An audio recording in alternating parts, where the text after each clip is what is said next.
Bonjour, c'est Laurie Girard. Bienvenue à Pas sorti du bois. Mesdames,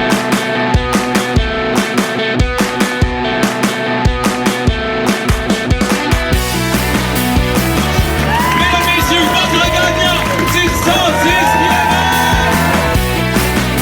Si tu commences à te sentir bien en courant un ultramarathon, fais-toi-en pas, ça va passer. Grand champion du 125 km! C'est la Minute NAC, puis aujourd'hui, je te parle de la nouvelle gamme Boost de NAC qui sera lancée très bientôt partout dans le monde. Conçu pour les efforts de haute intensité, les produits Boost vont offrir un carburant durable à haute teneur en glucides, fait d'ingrédients naturels pour une énergie maximale, puis ça, sans problème digestif. Que ce soit sur les trails, la route, la piste ou en vélo, Boost va révolutionner ta façon de performer. Tu as vu les teasers passer sur les médias sociaux de NAC? Pour être sûr de rien manquer, inscris-toi à l'infolette spéciale Boost sur le site de NAC. Puis en attendant, fais-toi plaisir sur NAC.com. Il y a des gaufres, des bars, de la poudre protéinée, des drink mix, des gels, du gear, bref, garde-toi, puis ajoute le code promo pas sorti du bois pour avoir 15% de rabais. PASSORTIDUBOIS. La gamme NAC Boost, ça va être naturel, performant et sans compromis. Bon épisode tout le monde. On n'est pas sorti du bois, hein? Bonjour tout le monde, bienvenue à cet épisode numéro 227 de Pas sorti du bois. Là, vous vous dites, coudonc, y a-tu une thématique Laurie dans le mois de février à Pas sorti du bois? Parce que là, c'est la deuxième invitée en 2 semaines dont le prénom est Laurie. Après Laurie Pou la semaine passée, Laurie Girard, bienvenue à Pas sorti du bois. Merci, allô. Je vous le jure, c'est pas arrangé que le gars des vues, mais ça a donné comme ça. Puis Laurie, on en parlait avant de commencer à enregistrer, ça fait longtemps qu'on discute pour trouver un moment. Puis j'ai l'impression que cette attente-là a mené à d'autres aventures que tu as pu vivre, d'autres expériences de trail, d'autres expériences de plein air, des expériences professionnelles aussi. Fait que ça a juste bien tombé que ça prenne du temps pour qu'on finisse par le faire, cet épisode-là.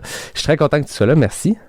Merci, moi aussi, ça me fait super plaisir, en fait, d'être là. Je pense qu'on va avoir beaucoup de choses à jaser. Tu as un parcours de coureuse, tu as un parcours sportif, tu es aussi impliqué beaucoup dans les événements. On a pu te voir comme bénévole sur des courses, on a pu te voir comme médic. Tu as fait des aventures dans le Nord. Maintenant, tu vis temporairement dans le Nord. Tu fais des rondes dans le Nord québécois. Je sais que c'est pas relié directement au trail, mais en tout cas, moi, ça m'intéresse. Je me dis, si moi, ça m'intéresse, ça va intéresser les auditeurs, les auditrices aussi. Fait qu'on pourra jaser de tout ça. On a beaucoup à dire. As-tu 4 heures devant toi? Idéalement, j'irais me coucher là, pendant 4 heures, mais ouais, j'ai du temps, j'ai tout mon temps. Là, je peux être parquée pour la soirée, ça va. Parfait. Écoute, en plus, on a quelque chose pour boire, pour accompagner cette belle discussion-là. Qu'est-ce que tu bois de ton côté? J'ai amené une bière de chez moi, de la Baie des Chaleurs. C'est une gauze sur mer, une gauze à l'eau de mer de la microbrasserie Le Naufrageur à Carleton. J'aime ça, un produit local, pas local d'où tu es présentement, mais d'où tu viens. Fait que c'est quand même pas pire. Ouais. Moi, de mon côté, je suis allé aussi dans cette thématique-là d'où je viens. C'est une Noctem de Québec. Fait que toi, t'as déjà vécu à Québec en plus. Fait qu'il y a un lien aussi là. Je suis allé avec une Crazy Cat Lager. Désolé pour l'Office québécois de la langue française, mais c'est son nom. C'est une Pilsner. Donc, Laurie, cheers. Merci d'être là. Cheers. Merci à mes amis de Noctem qui sont tous un partenaire depuis 2 ans du podcast. J'ai des partenaires fidèles, fait que je les remercie. Laurie, j'ai le goût qu'on commence par le commencement. Parle-moi de tes débuts dans le sport. Moi, mes débuts dans le sport, en fait, j'ai toujours fait pas mal de sport, je pense, comme la plupart des invités probablement que t'as. Je faisais pas de sport compétitif, là, tu sais. J'ai tout le temps fait pas mal de sport, là, vraiment en famille. Ma mère, ma sœur, on faisait beaucoup de snow depuis que j'ai l'âge de 4 ans en ski, 10 ans en snow, puis j'ai fait pas mal d'autres sports après. Puis la course à pied, c'est arrivé, je pense que j'avais peut-être 16, 17 ans, même 14, 15 ans même avant. Quand même. Puis, j'ai fait ma première compétition. En fait, je faisais de la course sur route avant de commencer la trail. Par moi-même, là, une compétition, je pense que j'avais faite à l'époque, ça s'appelait la descente royale à Beauport.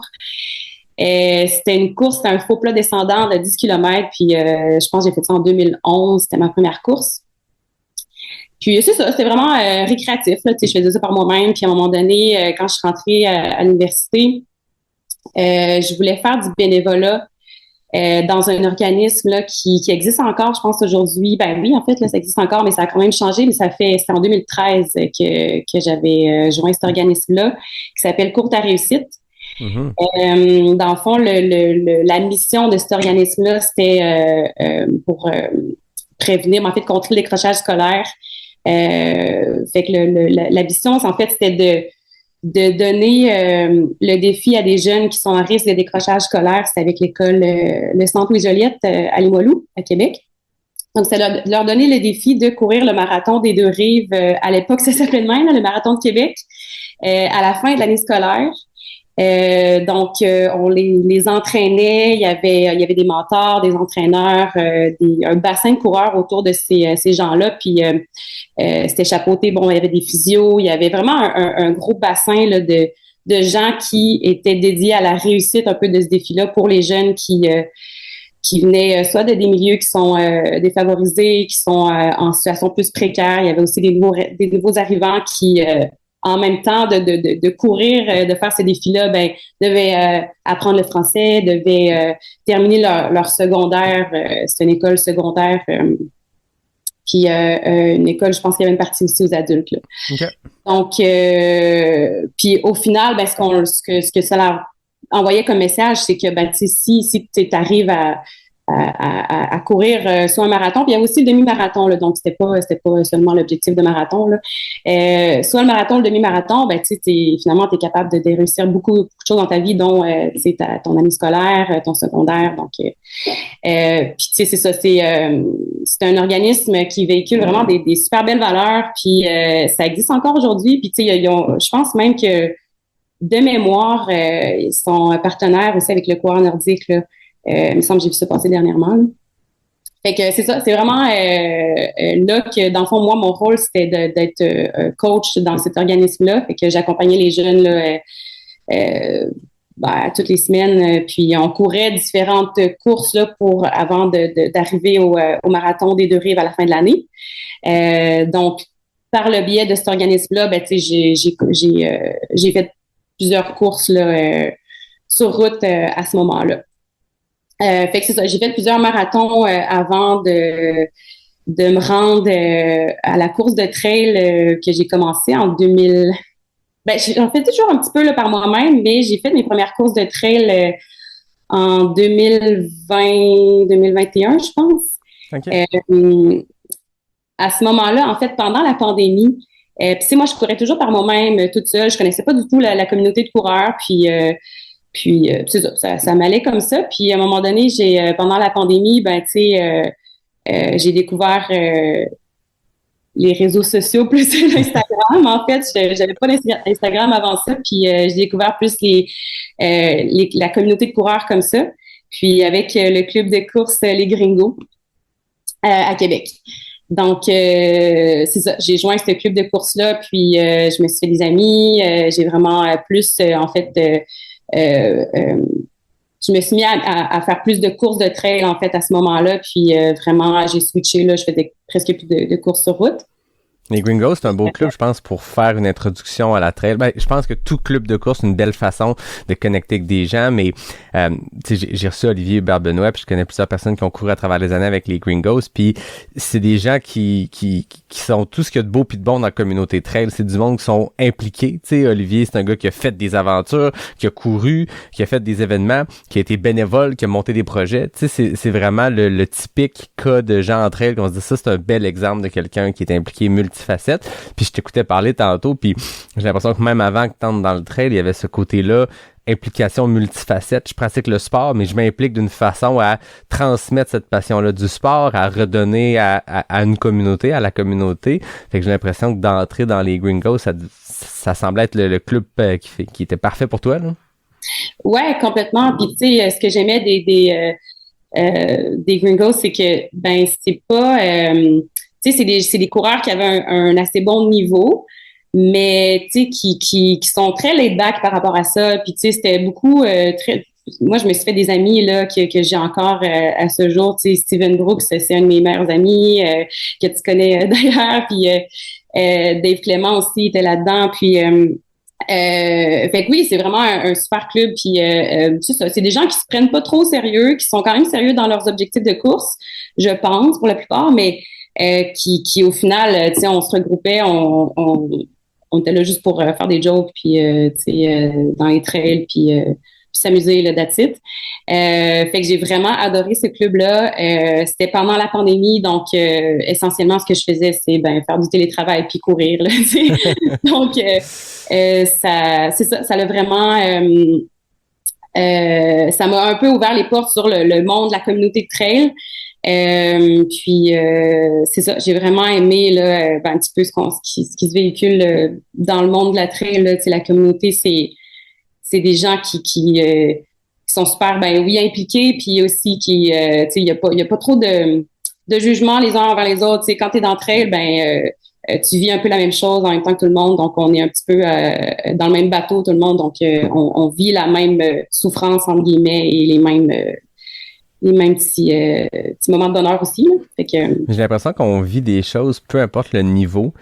Puis je sais pas si c'est vrai pour d'autres sports, puis je veux pas comparer parce que le sport que je connais c'est le trail, mais j'ai l'impression que tu parles, t'as fini dernier sur une course, puis le dernier va parler avec le premier, puis ils vont avoir vécu des choses similaires. Du moins sur quand on tombe dans de la distance un petit peu plus longue, puis là je parle pas de 160, mais dès que t'es quelques heures sur un parcours, tu vis des hauts et des bas, tu vis des moments de grande joie, des moments de grande souffrance. Puis c'est vrai que tu ailles à 4,30 du kilo dans une montée ou à 12 minutes du kilo dans une montée.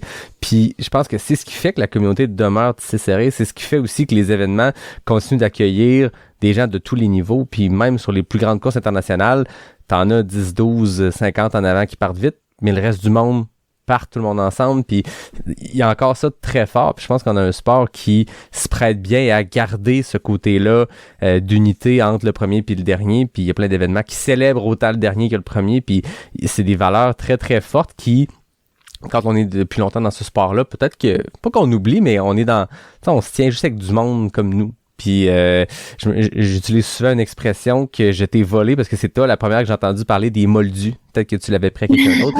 À la base, c'est J.K. Rowling d'Harry Potter, on s'entend, mais c'était la première que j'ai entendu parler des gens qui font pas de trail comme des moldus. Puis c'est pas péjoratif, c'est juste que quand entre trailers, il y a des choses qui se disent, il y a des choses qui se vivent qui s'expliquent plus difficilement aux moldus. Oui, complètement. Je tiens à donner le copyright devant tout le monde ici, devant le micro, parce que c'est un terme que j'ai dit plusieurs fois, puis je t'ai carrément volé ça. Ouais, puis en fait, c'est ça, je veux juste préciser, ça se veut pas hautain ou non, c'est ça. Non.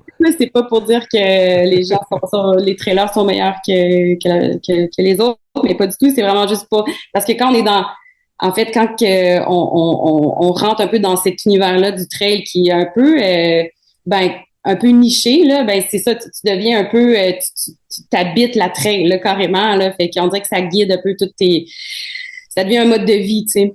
Ouais. Puis moi, je l'ai vécu, ça, je le vis un peu moins maintenant parce que j'ai pris un pas de recul par rapport à ça, mais oui, quand t'es dedans, quand tu le découvres, c'est comme si tu tombais un peu dans la marmite, puis, tu sais, t'en manges, t'en veux, puis c'est pas juste la course qui crée ça ou la course de trail dans montagne, c'est vraiment un ensemble de facteurs qui entourent la trail. Tu sais, t'as la communauté, oui, les grands espaces, le fait de parcourir de voir autant de paysages sur une plus courte période que si tu fais de la randonnée pédestre, par exemple.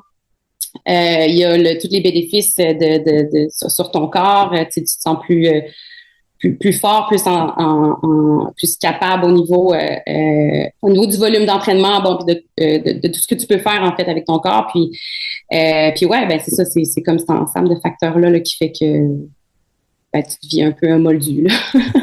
Mais l'aspect nature, en fait, est fort. Je pense qu'on pratique notre sport, pour la plupart, quand on réussit à s'entraîner dans l'environnement pour lequel on se prépare pour une course, peu importe.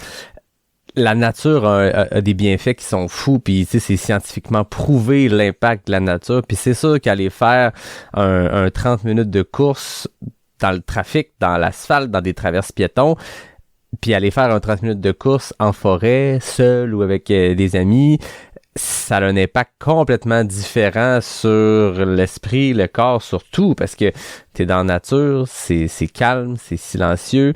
Moi, je dis souvent que tous les sens s'éveillent, puis c'est pas voulu, c'est pas créé, tu dis ok là je suis en train, il faut que je fasse plus attention, c'est juste que t'es dans le plein silence, il y a pas de bruit ambiant, donc le petit craquement, tu sais, on a tous entendu pas l'histoire, mais on a tous vécu le moment où il y a un écureuil qui brasse des feuilles à l'automne, puis tu te tournes parce que t'as l'impression que ça doit être un chevreuil qui va sortir de là parce que le bruit est super fort, finalement c'est une affaire de 30 cm de long qui brasse des feuilles, mais tout s'éveille puis tu remarques plus les choses, puis c'est apaisant ça, puis c'est sûr que ça a un impact positif sur la tête, sur le corps, sur tout, puis ça crée cette espèce de dépendance-là à ce sport-là, puis ce désir d'en faire plus, puis d'en faire plus longtemps. Là. Mm-hmm. Ouais, 100%. Puis c'est un petit peu tu sais, je le vis moi dans mon quotidien là, en ayant déménagé là en Gaspésie. Ben tu sais, les moments où je retourne en ville. Ben c'est vraiment plus pour voir mes amis, pour voir ma famille puis mes proches. Mais vivre en ville, tu sais, je me sens pas nécessairement bien quand je suis en ville. Là, tu sais, c'est ça. Habituellement, quand je retourne chez moi en Gaspésie ou que je m'en vais dans une autre région, ben tu sais, je me sens mieux. Je sens que tu sais, c'est ça. Je me sens plus chez moi qu'en ville, mettons, où je me sens rapidement agressée par tous les stimuli ambiants. Ouais. Est-ce qu'il y a le côté nature, il y a le côté grands espaces? Est-ce que le côté où, justement, pour te rendre d'un point A à un point B, t'as pas, justement, 14 lumières à traverser, puis d'autres voitures à... Tu sais, je veux dire, on est en hyper-vigilance dès qu'on sort de notre porte, puis jusqu'à temps qu'on rentre dans notre porte chez nous, on est en hyper-vigilance tout le temps, on est surstimulé dans des environnements plus urbains. Toi, qu'est-ce qui fait que, justement, tu te sens aussi bien quand tu arrives dans des endroits où la vie est peut-être un peu moins remplie de bruit ambiant et remplie de distractions? Il y a plusieurs choses. Ben, c'est sûr, la proximité de la nature. En même temps, on pourrait dire ça aussi de Québec. Là, tu sais, c'est pas si loin d'aller monter une montagne. Tu sais, tu fais juste sortir un petit peu de la ville. Puis, tu sais, il y a quand même ce privilège-là à Québec là, d'être quand même relativement proche de la nature. Mais ben, c'est que quand je vais dans la nature, chez moi, il y a personne. Tu sais, si, mettons, je me souviens quand j'étais à Québec, j'allais, par exemple, monter le relais ou, tu sais, parce que ma mère habite au lac Beauport, donc quand je vais à Québec, je suis souvent au lac Beauport, ben, tu sais, je vais monter le relais ou je vais monter le Mont-Wright, je pense. Ouais, le Mont-Wright puis Stoneham, ben, tu sais, c'est ça, c'est rendu, tu sais, ben, la boucle de la station à Stoneham, tu sais, c'est rendu un peu une autoroute ou ce que tu c'est plus vraiment le caractère nature sauvage et plus vraiment là, c'est plus difficile de préserver ce caractère-là à cause de la masse de personnes qui fréquentent ces lieux-là, mais en même temps, ben il y a quand même quelque chose de le fait de constater qu'il y a des gens finalement qui sortent de plus en plus dehors, qui sortent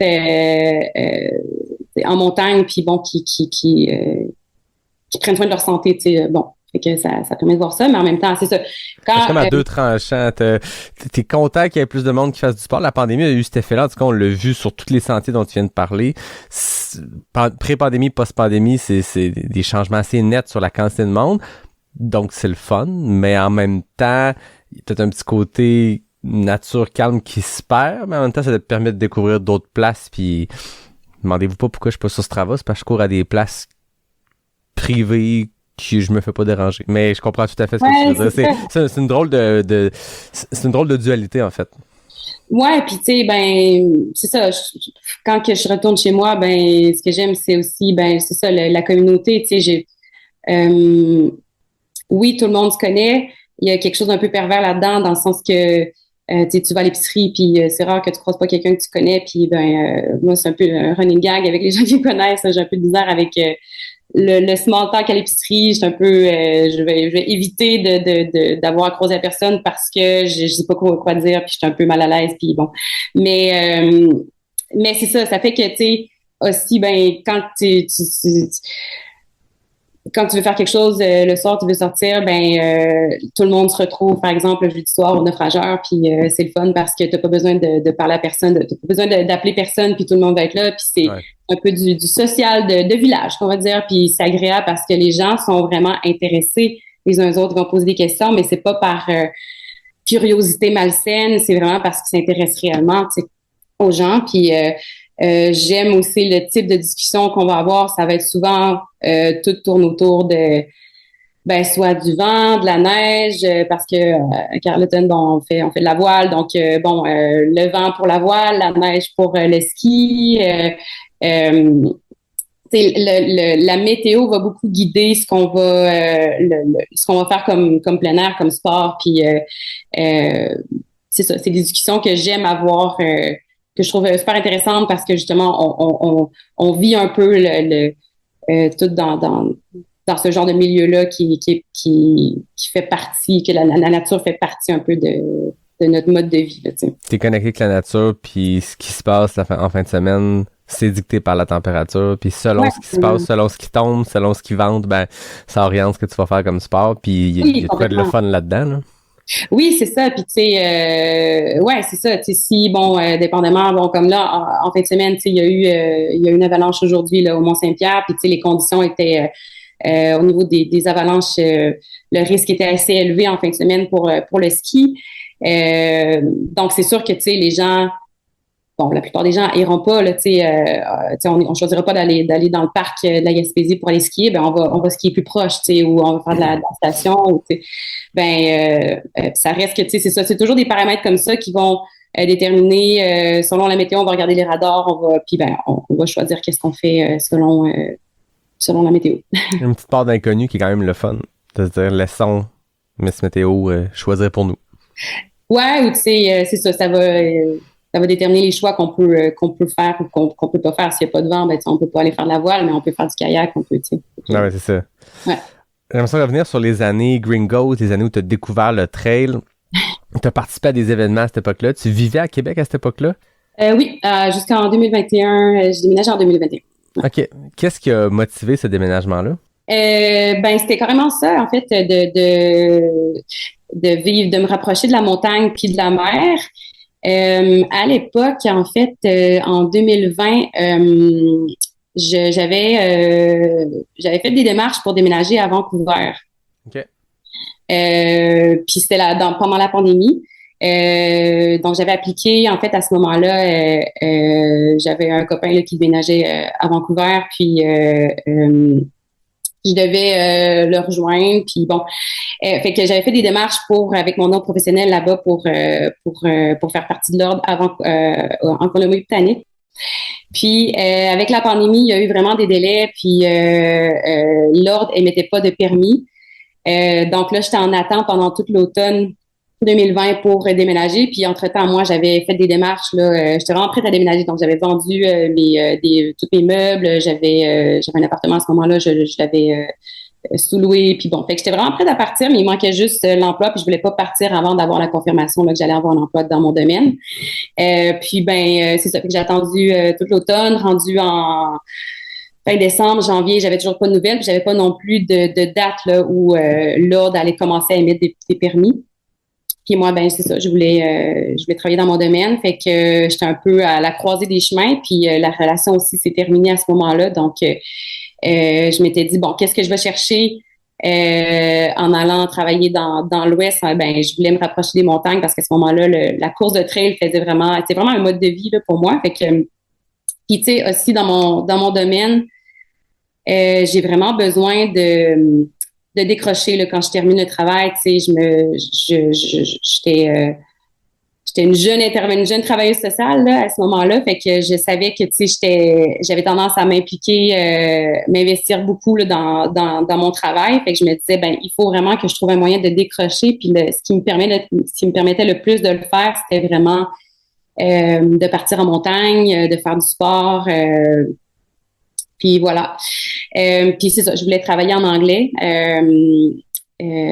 à Vancouver.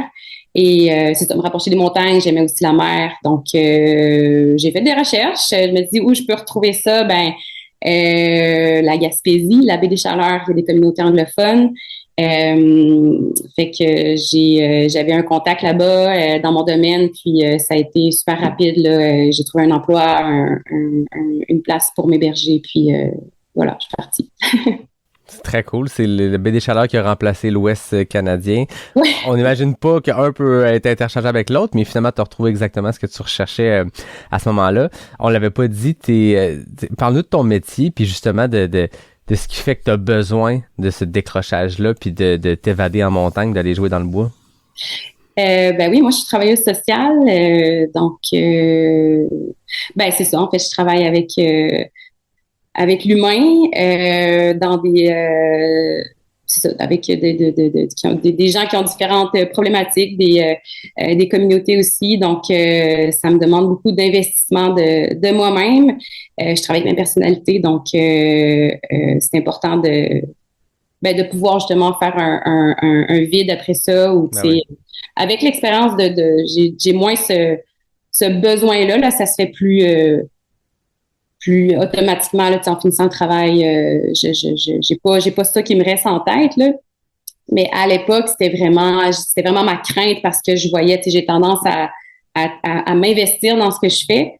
Donc en prévention de ça, je m'étais dit OK, il faut vraiment que je trouve un moyen parce que j'avais peur là de trop ramener du travail ou d'être un peu overwhelmed de ça, mais finalement ça s'est pas passé comme ça. Avant même de le vivre, tu avais déjà prévu les choses, c'est ça. Je t'ai pas attendu que de le vivre puis de te dire OK, là il y a une problématique, je ramène trop de travail, puis je suis pas capable de décrocher.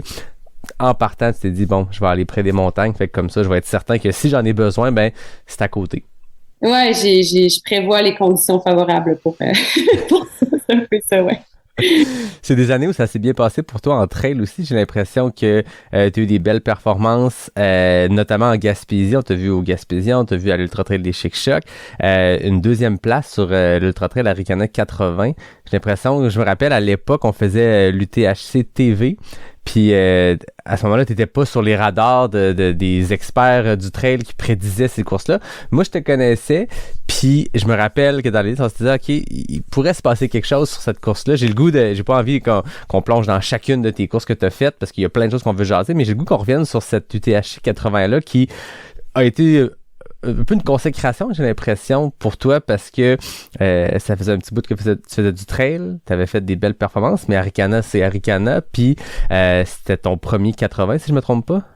Oui, tout à fait, ouais. Plus longue distance à vie, c'est quand même du très long rendu là, une affaire qui se passe en quasiment 10 heures dans le sentier, faut s'y préparer. Quand tu as commencé cette course-là, que tu étais sur la ligne de départ, est-ce que tu te sentais prête? C'était déjà une journée que tu sentais spéciale? Pas spécialement, il me semble. Non, je me sentais bien, je me sentais en forme. Je pourrais pas dire la même chose là, de l'UTHC, c'était vraiment des conditions ultra pas favorables. Mais oui, l'UTCC, je veux dire, ouais. Mais l'UTHC, non, c'était une belle journée, ça s'est super bien passé.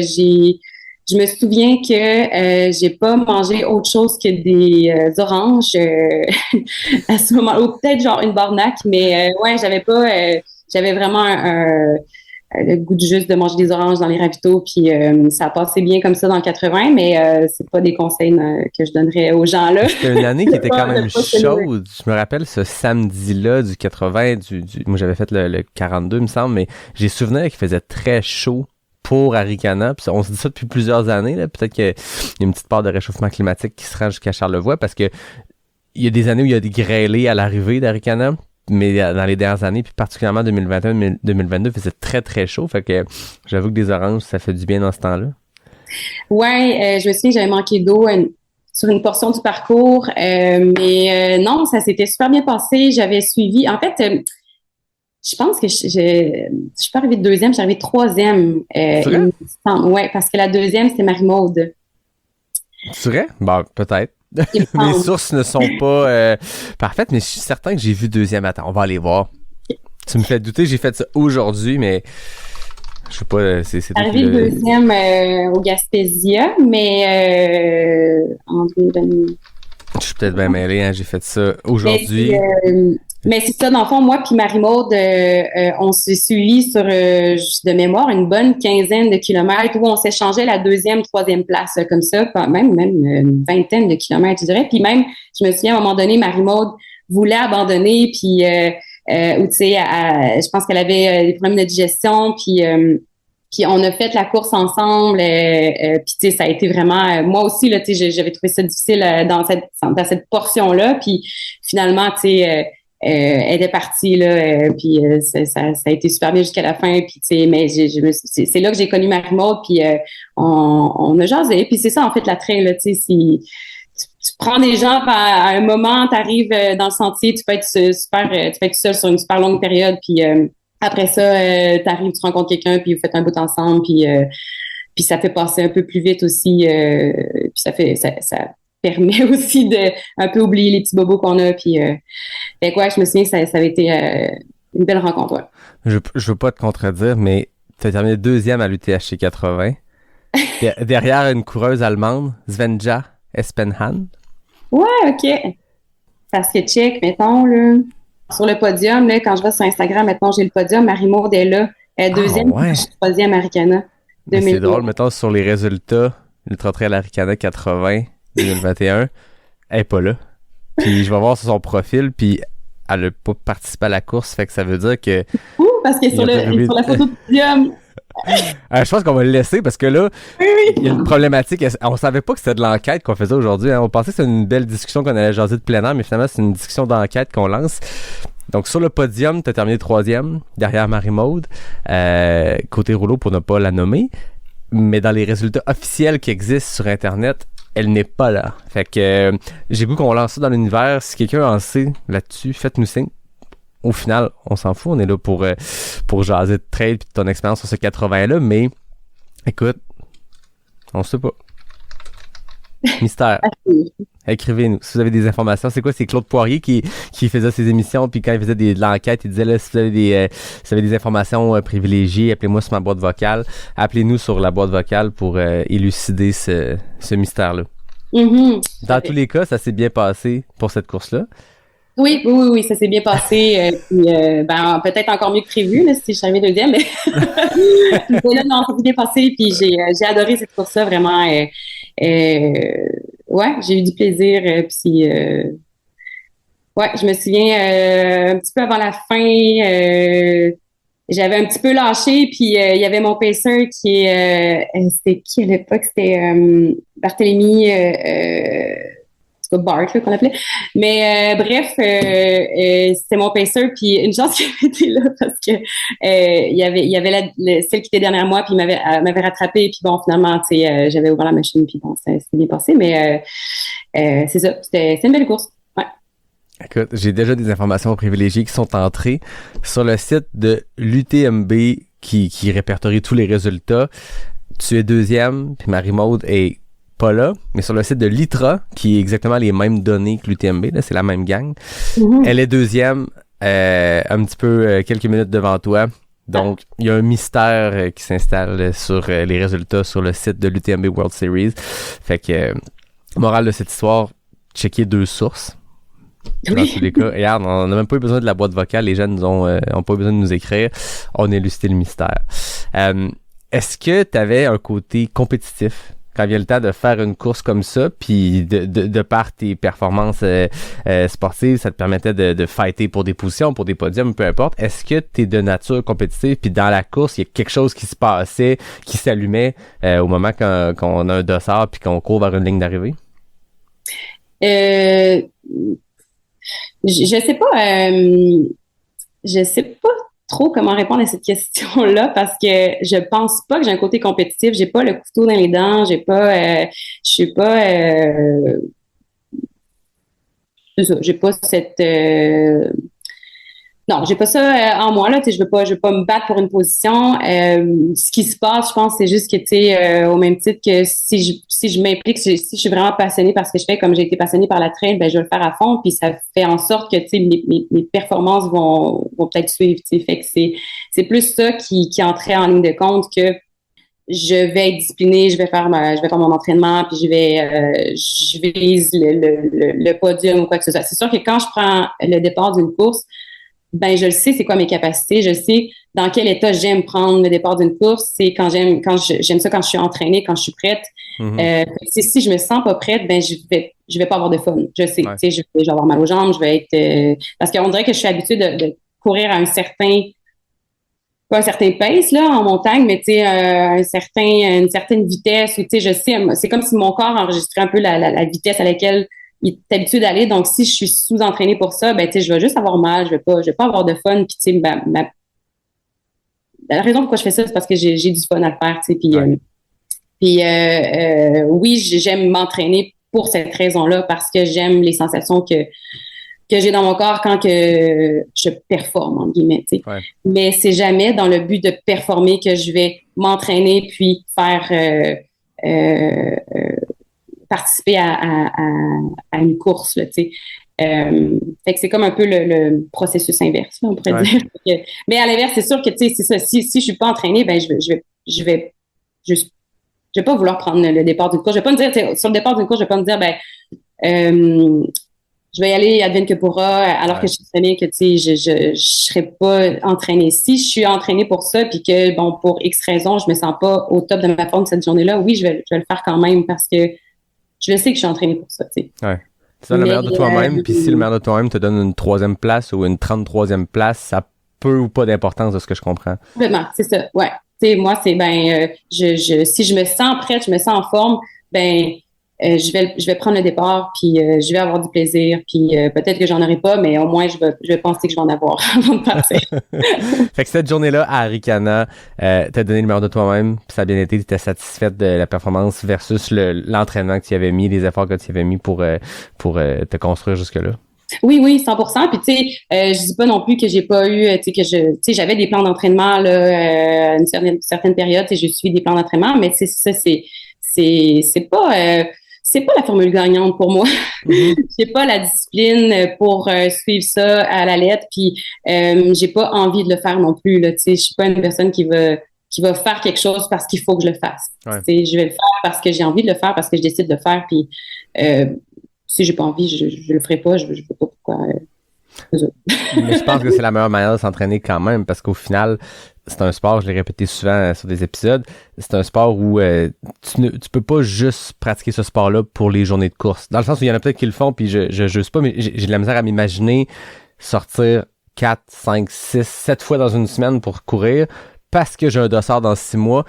Pour moi, c'est pas suffisant. Ça peut être un objectif qui est loin, puis tu te dis, le travail que je fais maintenant va me servir dans 6 mois, mais tu peux pas ne pas aimer le processus, mais te dire, hey, regarde, je vais faire 150 jours d'entraînement, mais j'aurai pas de fun pendant 150 jours, mais au moins quand je vais avoir un dossard, je vais être content. Tu peux pas pratiquer ce sport-là. Il y a peut-être d'autres sports où c'est possible. Des sports d'équipe où tu as un entraînement semaine pour 2 matchs par semaine. C'est différent, mais le trail, je pense qu'il faut que la passion soit forte pour le processus. Puis le processus, c'est peut-être juste d'aller jouer dans le bois puis de s'amuser puis de pas avoir une structure qui est imposée puis plus y aller au feeling, là. Ben oui, puis tu sais, c'est parce que dans le fond, c'est une motivation. Si ta motivation, c'est le dossard, tu sais, c'est ou tu sais, ça peut pas tenir longtemps parce que c'est une motivation qui est extrinsèque. Fait que tu sais, faut que ça, pas nécessairement il faut que ça vienne de l'intérieur, mais c'est pas nécessairement ça, mais plus que si pour que ça tienne plus longtemps, pour que ça devienne plus intégré dans un mode de vie où tu sais que ça tienne pour plus qu'un dossard, faut qu'il y ait des raisons un peu plus sous-jacentes, mais après tu sais c'est correct aussi que ce soit un objectif d'un dossard, puis on passe à autre chose, tu sais c'est pas tout le monde qui c'est pas tous les coureurs qui aspirent à faire un mode de vie de ça, puis c'est vraiment super correct. En fait, c'est très sain aussi, là, je pense. Ouais. Je pense que quand quelqu'un se prépare puis a une ambition de se professionnaliser ou de performer, le dossard est central dans la préparation puis dans le quotidien pour se rendre jusque-là.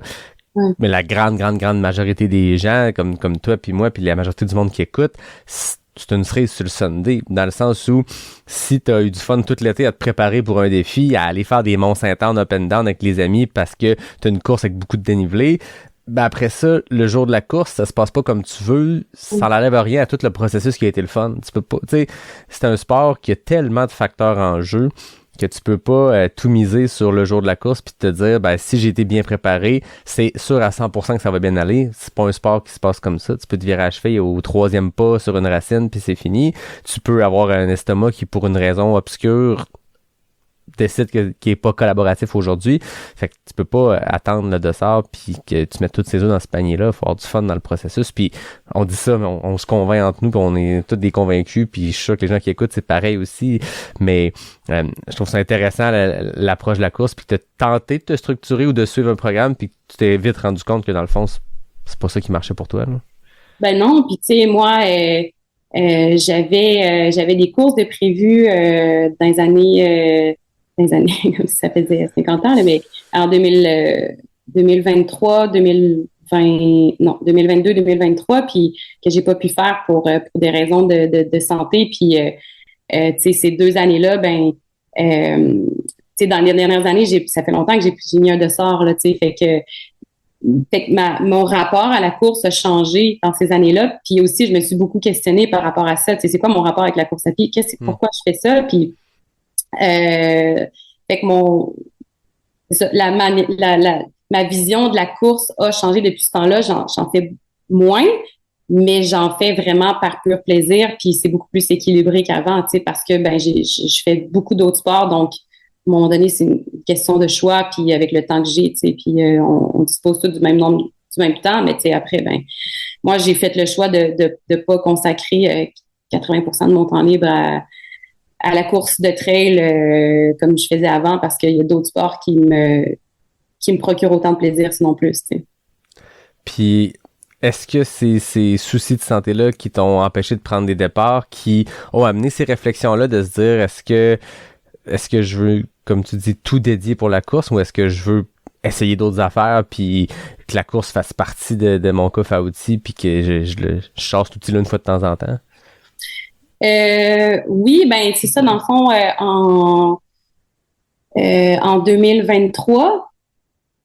En fait, en 2022, c'était la COVID. Je devais faire le 110 km du QMT. C'est ça, j'avais la veille de la course, j'avais un test positif à COVID, fait que j'ai pas pu prendre le départ. Puis ça m'avait vraiment affecté parce que ben c'est ça, en fait j'avais été invitée là à faire le 110 km, puis là ben tu sais, fait que je m'étais beaucoup entraînée pour ça, puis parce que justement c'était important pour moi. Puis là ben après ça, moi, au printemps 2023, j'ai fait un épuisement professionnel. Donc, mais tu sais, ça s'est installé tranquillement à partir de, mettons, je dirais la fin de l'été, là, tu sais, ou ben l'été 2022. Fait que tu sais, après la COVID, ça m'a pris du temps à récupérer pour reprendre les entraînements, reprendre la course. Puis, je commençais à être épuisée, donc, tu sais, je prenais beaucoup de mon temps personnel pour faire beaucoup de mon temps professionnel, de ma vie professionnelle empiétait sur ma vie personnelle. Puis étant donné que je me disais, tu sais, j'ai du temps, j'ai pas d'enfant, je suis célibataire, fait que tu sais, je peux faire mon travail que je devrais faire le soir de semaine, ben je peux faire en fin de semaine. Donc ça empiétait sur le temps que je m'étais dit, tu sais, j'ai besoin de décrocher, j'ai besoin de faire du sport pour décrocher. Ben là, c'est le contraire qui s'est passé. Fait que ça s'est installé petit à petit, puis ça faisait en sorte que je faisais plus autant de courses, je m'entraînais plus. Donc, rendu à l'été 2023, j'avais été réinvitée, vu que l'année d'avant, j'avais pas pu prendre le départ du 110. Fait que j'avais été réinvitée, mais j'ai pas pris le départ parce que, justement, j'étais pas du tout entraînée, là. Puis mentalement aussi, j'étais pas là pour prendre le départ d'une course. Donc, c'est ça. Fait que après, ben, ça l'a un peu, je me suis questionnée sur les raisons pourquoi je faisais ça, puis est-ce que j'aimais ça autant ou, tu sais, qu'avant. Puis, ben, c'est ça, j'ai commencé, quand je suis arrivée en Gaspésie, ben, j'ai un peu vu que, ben, c'est ça, il y avait pas juste la course à pied, tu sais, la course de trail, alors que je faisais vraiment beaucoup ça à Québec. J'ai découvert la voile. Fait que l'été, ben, je faisais beaucoup de voile. Je faisais beaucoup de kayak aussi. Après ça, l'hiver, ben, j'ai découvert le ski de rando. Fait que, tu sais, fait que c'est ça. Le monde, mon petit monde tournait moins autour de la course à pied, ce qui est bien aussi parce que justement, c'était, ben, tu sais, j'ai découvert juste faire des expéditions aussi ou faire juste la montagne d'un autre point de vue que juste de la trail, puis ça ouvre sur d'autres portes, d'autres opportunités. Puis mes amis aussi en Gaspésie, oui, on fait de la course de trail, mais on fait tellement d'autres choses que finalement, j'avais plus autant envie de consacrer autant de temps à la course de trail. Mais ça reste quand même présent, tu sais. Mais à quel point, tu sais, j'avais envie de juste m'entraîner pour prendre un départ de course, ça faisait moins de sens pour moi. Ouais, c'est sain comme réflexion. Puis à t'entendre, on dirait que la course de trail était l'exutoire ou tu sais l'échappatoire à justement ce travail-là qui est demandant puis qui peut être difficile aussi mentalement. Donc de sortir de ça, l'échappatoire était la course. Puis au final, avec cette transition-là, c'est plus la nature, le plein air, puis que ce soit en trail, en voile, en ski, peu importe, c'est bien ça qui est l'élément central de tes temps libres puis de sortir de ce que tu peux vivre d'un point de vue professionnel qui peut être difficile. Là. Mm-hmm. Ouais. C'est intéressant. On t'a vu aussi dans des événements comme dans des équipes médicales, comme bénévole. On s'est vu récemment, dans la dernière année à l'Ultra Trail des Chic-Chocs. On s'est croisé aussi au QMT. Comment cette implication-là s'est transformée, puis comment ces opportunités-là sont arrivées? Oui, c'est ça. En fait, les événements, étant donné que je prenais plus le départ comme coureuse, j'adore les événements pour justement connecter avec la communauté de trail. J'ai des amis en trail qui sont physiquement pas avec moi en Gaspésie, mais qui sont un peu partout au Québec. Là, je dirais à Québec, j'en ai des bons amis de trail, puis ailleurs aussi. Fait que ça devient un peu des occasions de se voir, de prendre des nouvelles, puis fait que j'adore j'adore être présente aux événements aussi pour prendre des nouvelles, c'est ça. Puis fait que c'est ça. Puis je sais que j'avais fait un peu de bénévolat aussi quand j'étais coureuse sur des ravitaux. J'avais fermé des parcours aussi. Fait que c'est une autre manière de participer aux événements puis de redonner aussi. Je pense que c'est important là. Puis ça demande pas nécessairement beaucoup de temps. Là, souvent, on se déplace pour une fin de semaine de course. On fait une course une journée ou une demi-journée. On a du temps là, à donner un peu le reste, ne serait-ce que quelques heures par-ci, par-là. Oui. C'est toujours apprécié. Fait que je faisais ça. Puis j'ai fait mon cours de secourisme avancé en région isolée il y a 2 ans. Donc c'est ça l'aspect un peu relation d'aide, tout ça. J'ai fait ce cours-là pour parce que j'habite en Gaspésie, je fais je suis souvent en région isolée, donc que ce soit en ski ou en trail ou je voulais j'ai commencé à faire du fast packing. Fait que c'est des bonnes connaissances à avoir. Ouais, vraiment, je pense que tout le monde devrait avoir minimalement un 20 heures de monde qui fait un peu de montagne, qui se ramasse en région isolée où les soins médicaux d'urgence sont pas accessibles rapidement. Je pense qu'il devrait avoir cette base-là, ne serait-ce que le 20 heures, le Sirius. Mais c'est ça, fait que j'ai fait ce cours-là avancé, puis c'est ça, j'avais envie de participer aux événements, mais de ce côté-là, puis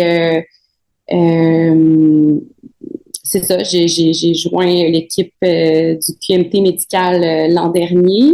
Puis j'ai fait aussi c'est ça, l'équipe du QMT médical. Fait que oui, des courses de trail, mais il y a aussi la Coupe du monde de vélo de montagne là, au Mont-Saint-Anne. Fait que voilà, puis j'adore ce côté-là de c'est très effet de gang encore une fois, là, la petite communauté, puis de voir ce côté-là aussi un peu derrière le décor de ce qui se passe en fait réellement dans ton corps quand tu fais la course de trail. C'est pas on en rit beaucoup, on en fait des jokes là, souvent.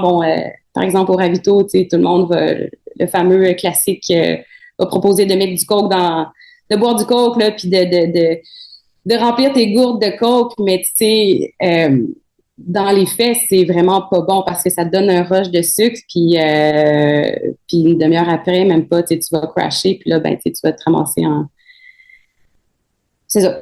Fait que c'est comme un punch dans ton estomac, finalement, que tu donnes, puis tu sais, c'est pas pour aider le temps que ça. Fait que il y a beaucoup de croyances comme ça qu'on a comme coureur, qu'on va un peu...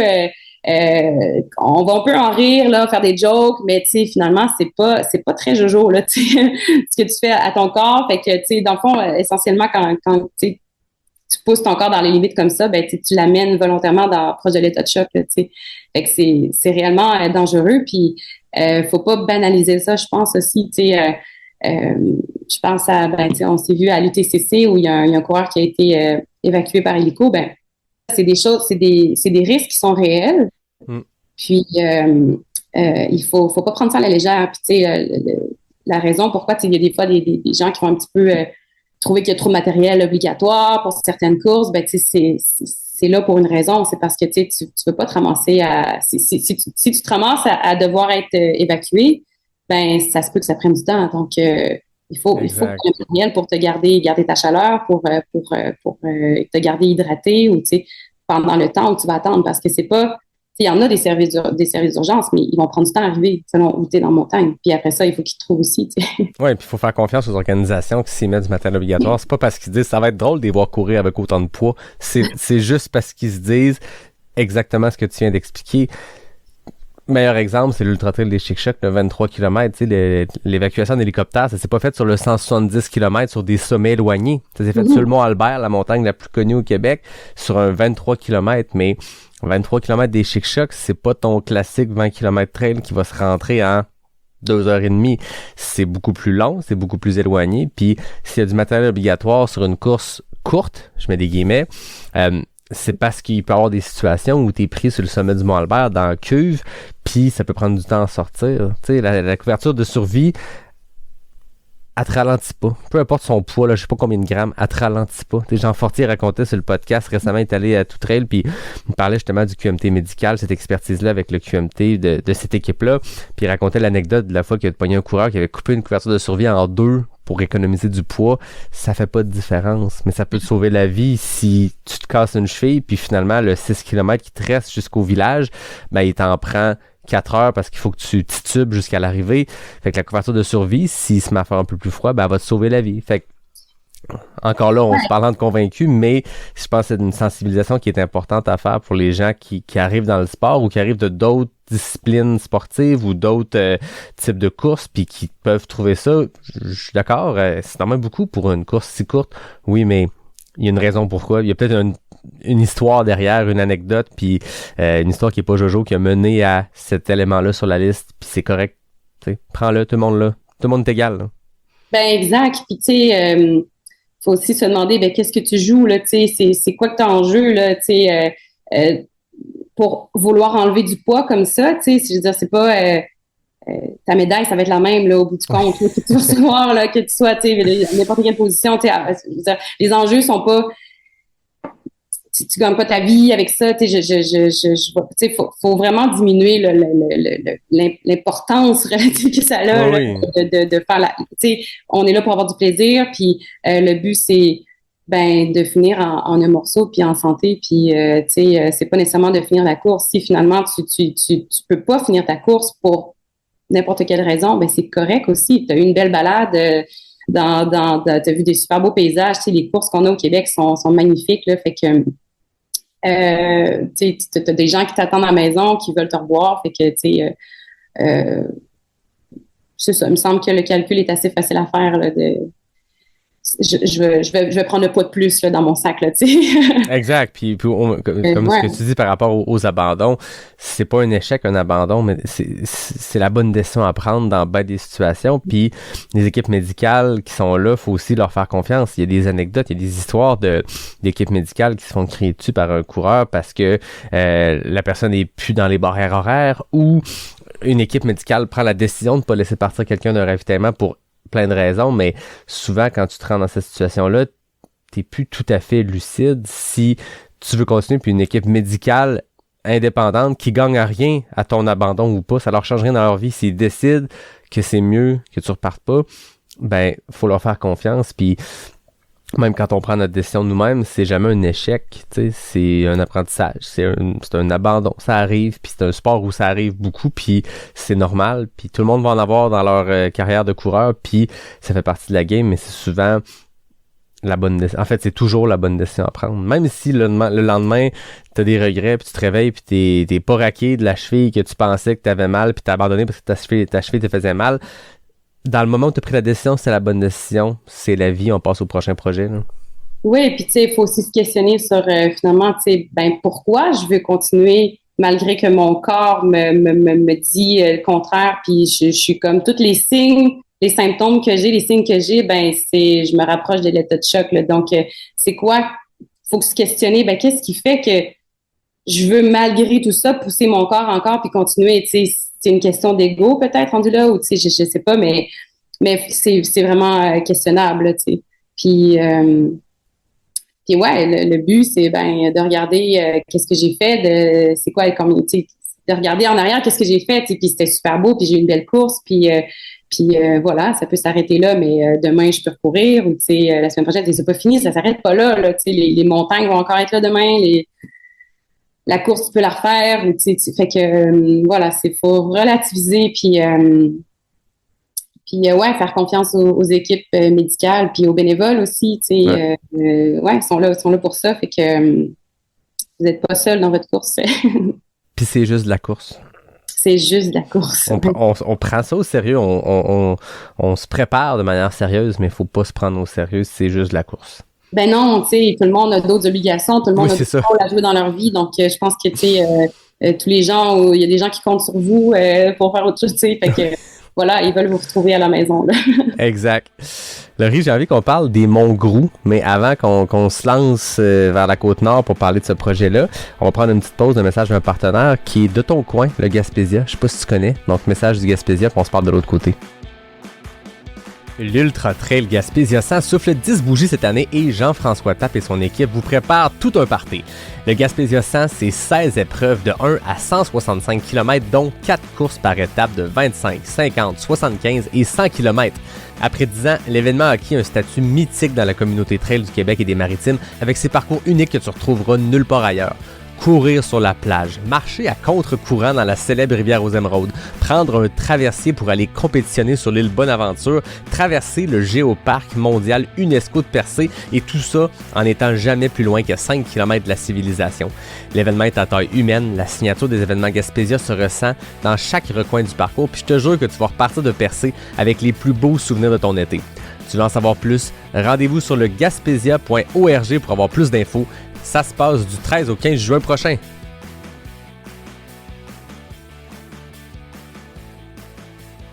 Je le disais, je voulais qu'on aille sur un sujet, une aventure que tu as vécue l'an dernier, il y a 2 ans, les Monts Groux, les Monts Wapishka sur la Côte-Nord. On parlait toute la première partie de l'épisode de justement ce pic d'amour-là, de passion que tu as eu pour la trail, puis l'évolution vers une passion qui est peut-être plus sur le plein air, les grands espaces, la nature. Parle-moi comment ça s'est inscrit, ce projet-là, d'aller traverser cette chaîne de montagnes-là sur la Côte-Nord. Oui, dans le fond, je l'ai fait en septembre 2024. Septembre, octobre, en tout cas, cette année. L'année dernière. Dans le fond, j'ai travaillé sur la Côte-Nord de décembre 2023 jusqu'à octobre 2024. Fait que pendant à peu près 1 an. Et quand j'ai commencé à travailler sur la Côte-Nord, c'est en 2023, j'ai un couple d'amis, Frédéric et Péa, qui eux, sont des habitués de voyage, puis ils font de la randonnée et tout ça. Donc, c'est quelque chose, c'est un projet. Puis eux, ils étaient déjà allés dans le coin du réservoir Manicouagan, qui est dans les monts Wapishka. L'œil du Québec, qu'on appelle. L'œil du Québec, exactement, les cratères. Là, si vous regardez une map du Québec, le lac Saint-Jean, qui est facile à spotter, tu continues à peu près à la même hauteur, un peu plus à l'est, puis là, tu arrives sur l'œil du Québec. Ouais, c'est ça, qui est finalement un cratère, là, puis il y a une île qui un cratère dans le fond, là, il y a eu une météorite puis une île qui a poussé de là. Fait que voilà, donc eux, ils étaient allés déjà dans ce coin-là, ils avaient voulu faire une partie de la randonnée, une partie de randonnée là, qui est balisée, des sentiers en fait là, qui existent au nord puis au sud des monts, de la traversée des monts Wapishka. Donc, il y avait vraiment l'intérêt de le faire, la traversée. Puis, j'ai lancé l'idée, on en a parlé, puis on s'est dit, hey, tu sais, parce que moi, c'est ça, en ayant un pied à terre à Bécomo, ça devient plus facile de monter pour faire les monts Wapishka après. C'est combien de temps à peu près au nord de Bécomo?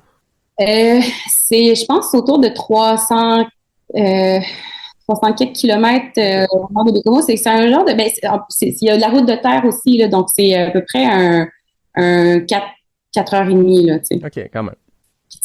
Ouais, c'est ça. Fait que, tu sais, en ayant un pied à terre, tu arrives chez moi, on part très tôt le matin de Bécomo, puis on fait la première, on campe à la base, là, bon, Wapishka. Donc, c'est ça, c'était un projet qui est une idée qu'on avait, puis on a lancé ça, puis à un moment donné, on s'en parlait, c'est devenu un peu plus réaliste, puis on a commencé à monter un peu le projet, puis regarder les dates. Il faut savoir que les monts Wapishka sont enneigés 9 mois par année. Il y a comme 2 fenêtres. L'hiver, on peut les traverser là, en ski, en raquette, là, tout ça, mais sinon, il y a comme 2 fenêtres là, où on peut y aller en randonnée là, où il n'y a pas de neige. Là. C'est au mois de juin, il y a une petite fenêtre, là, c'est quand les rivières dégèlent, avant que les rivières dégèlent. OK. Puis l'été, en fait, on peut pas y aller là, parce qu'il y a trop de mouches, puis c'est vraiment des mouches qui t'arrachent la peau là, apparemment. Ouais, okay. Là, fait que, tu sais, les gens qui se sont essayés y aller l'été, c'est vraiment un échec, là. Donc, on n'y va pas l'été, mais à l'automne, avant qu'il neige, avant qu'il fasse trop froid, on peut y aller à partir de mi-fin septembre jusqu'à fin mi-octobre, mettons. Là, tu parlais de la fenêtre en juin où les rivières sont encore glacées. Je comprends que quand on y va fin septembre, début octobre, les rivières, bien sûr, sont pas glacées, mais est-ce que ça veut dire qu'il y a des traversées de rivières sur le parcours? Ouais, c'est ça. C'est un peu, ça fait partie d'une des difficultés. On traverse beaucoup de rivières là, à gué, fait que c'est ça. On peut en avoir dépendamment des moments de l'année. Tu sais, c'est ça. Au printemps, je pense que les rivières sont comme trop volumineuses pour les traverser. Ou tu sais, il y a des gens qui le font là vraiment au printemps. Là, c'est pas, mais c'est ça. Nous, on l'a fait l'automne. Puis il y a toutes sortes de méthodes pour traverser. Là. Il y a des gens qui vont le faire. Nous, on était 3, on avait 3 méthodes différentes. Moi, j'avais des bottes de pluie. Ouais, j'avais des bottes de pluie que je traînais sur mon sac, des bottes de pluie super légères, là, mais qui montent assez haut. Fred, elle avait pris des petites bottes de néoprène, là, des petites bottes de néoprène là, pour faire du surf ou de la voile. OK. Et je pense que PA avait de mémoire, il y avait des sandales, lui. OK. Fait que c'est vraiment juste pour traverser les rivières. Puis nous, on avait été quand même chanceux parce que on a eu un été assez sec. Donc, les rivières qu'on a traversées, on mettait ça, puis on avait nos bottes de rando. Donc, on arrivait pour traverser les rivières, on mettait nos bottes pour traverser, puis ou notre moyen là, pour traverser, après ça, on remettait nos bottes de randonnée. Il y a même des fois, on n'a pas eu besoin d'en mettre parce qu'il y avait des roches, puis tu sais, on pouvait juste marcher sur les roches puis traverser parce que le niveau des rivières était pas très élevé. Au final, qu'est-ce qui s'est avéré être la meilleure des 3 méthodes? Mais je pense qu'on a les 3 vraiment aimé notre propre méthode. OK. Bon. Moi, je referais ma méthode, Fred aussi, PA aussi. Donc, c'est un succès sur toute l'année. Je pense que PA a eu... je me demande si c'est pas eu... Non, je vais pas dire n'importe quoi, mais non, je pense qu'on a tous aimé respectives. Très fort. Qu'est-ce qui caractérise cette chaîne de montagne-là? C'est des hauts sommets, plusieurs sommets de 1000 mètres sur le parcours, ce qui est quand même rare au Québec. Là. On en a à quelques endroits, mais qu'est-ce qui caractérise ce secteur-là? Ouais, les monts Wapishka, c'est le nom en langue inou, là, ça veut dire sommet enneigé.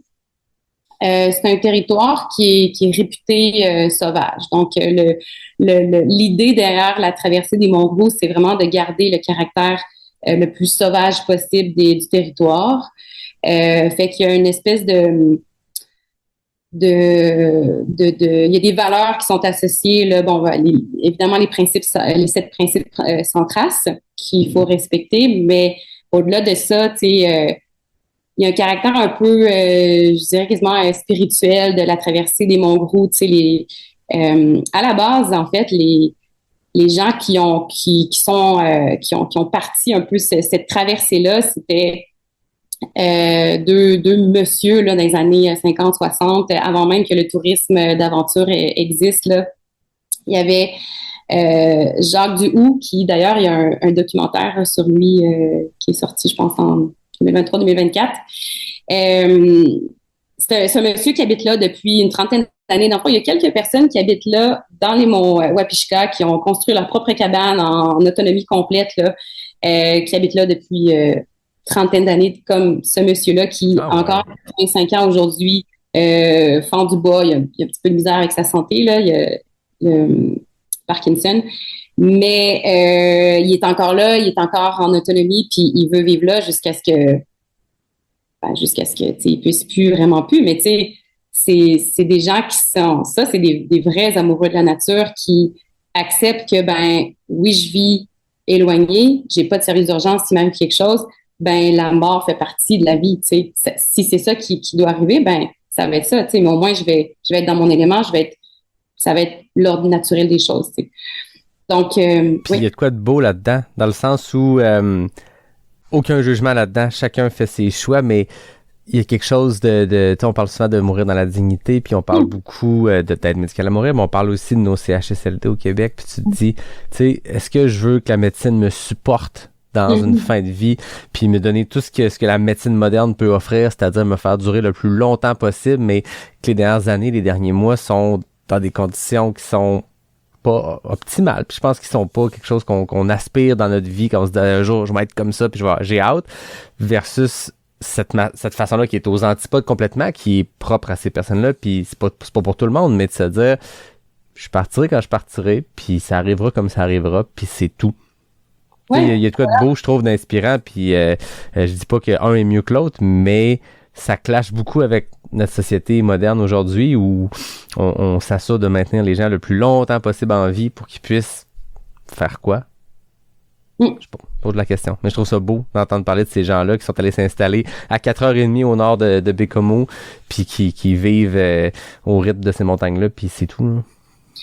Oui, c'est ça. Puis c'est ça, ce monsieur-là, le film s'appelle Jacques, si jamais ça intéresse, mais c'est ça, c'est avec lui et Michel Denis, c'est des gens qui ont un peu parti cette offre de service-là de faire la traversée des monts Wapishka dans les années 50-60. Donc, les gens participaient à ça. Il y avait des petites publicités qui étaient faites. Puis bon, puis ils traversaient à l'époque en traîneau à chien, tu sais. Puis ça, c'était des expéditions, le début des expéditions comme ça, puis qui étaient débrouillés avec les moyens qu'il y avait. Puis bon, puis dans le grand froid là, qui est probablement beaucoup plus froid que ce qu'on vit. Oui, c'est ça.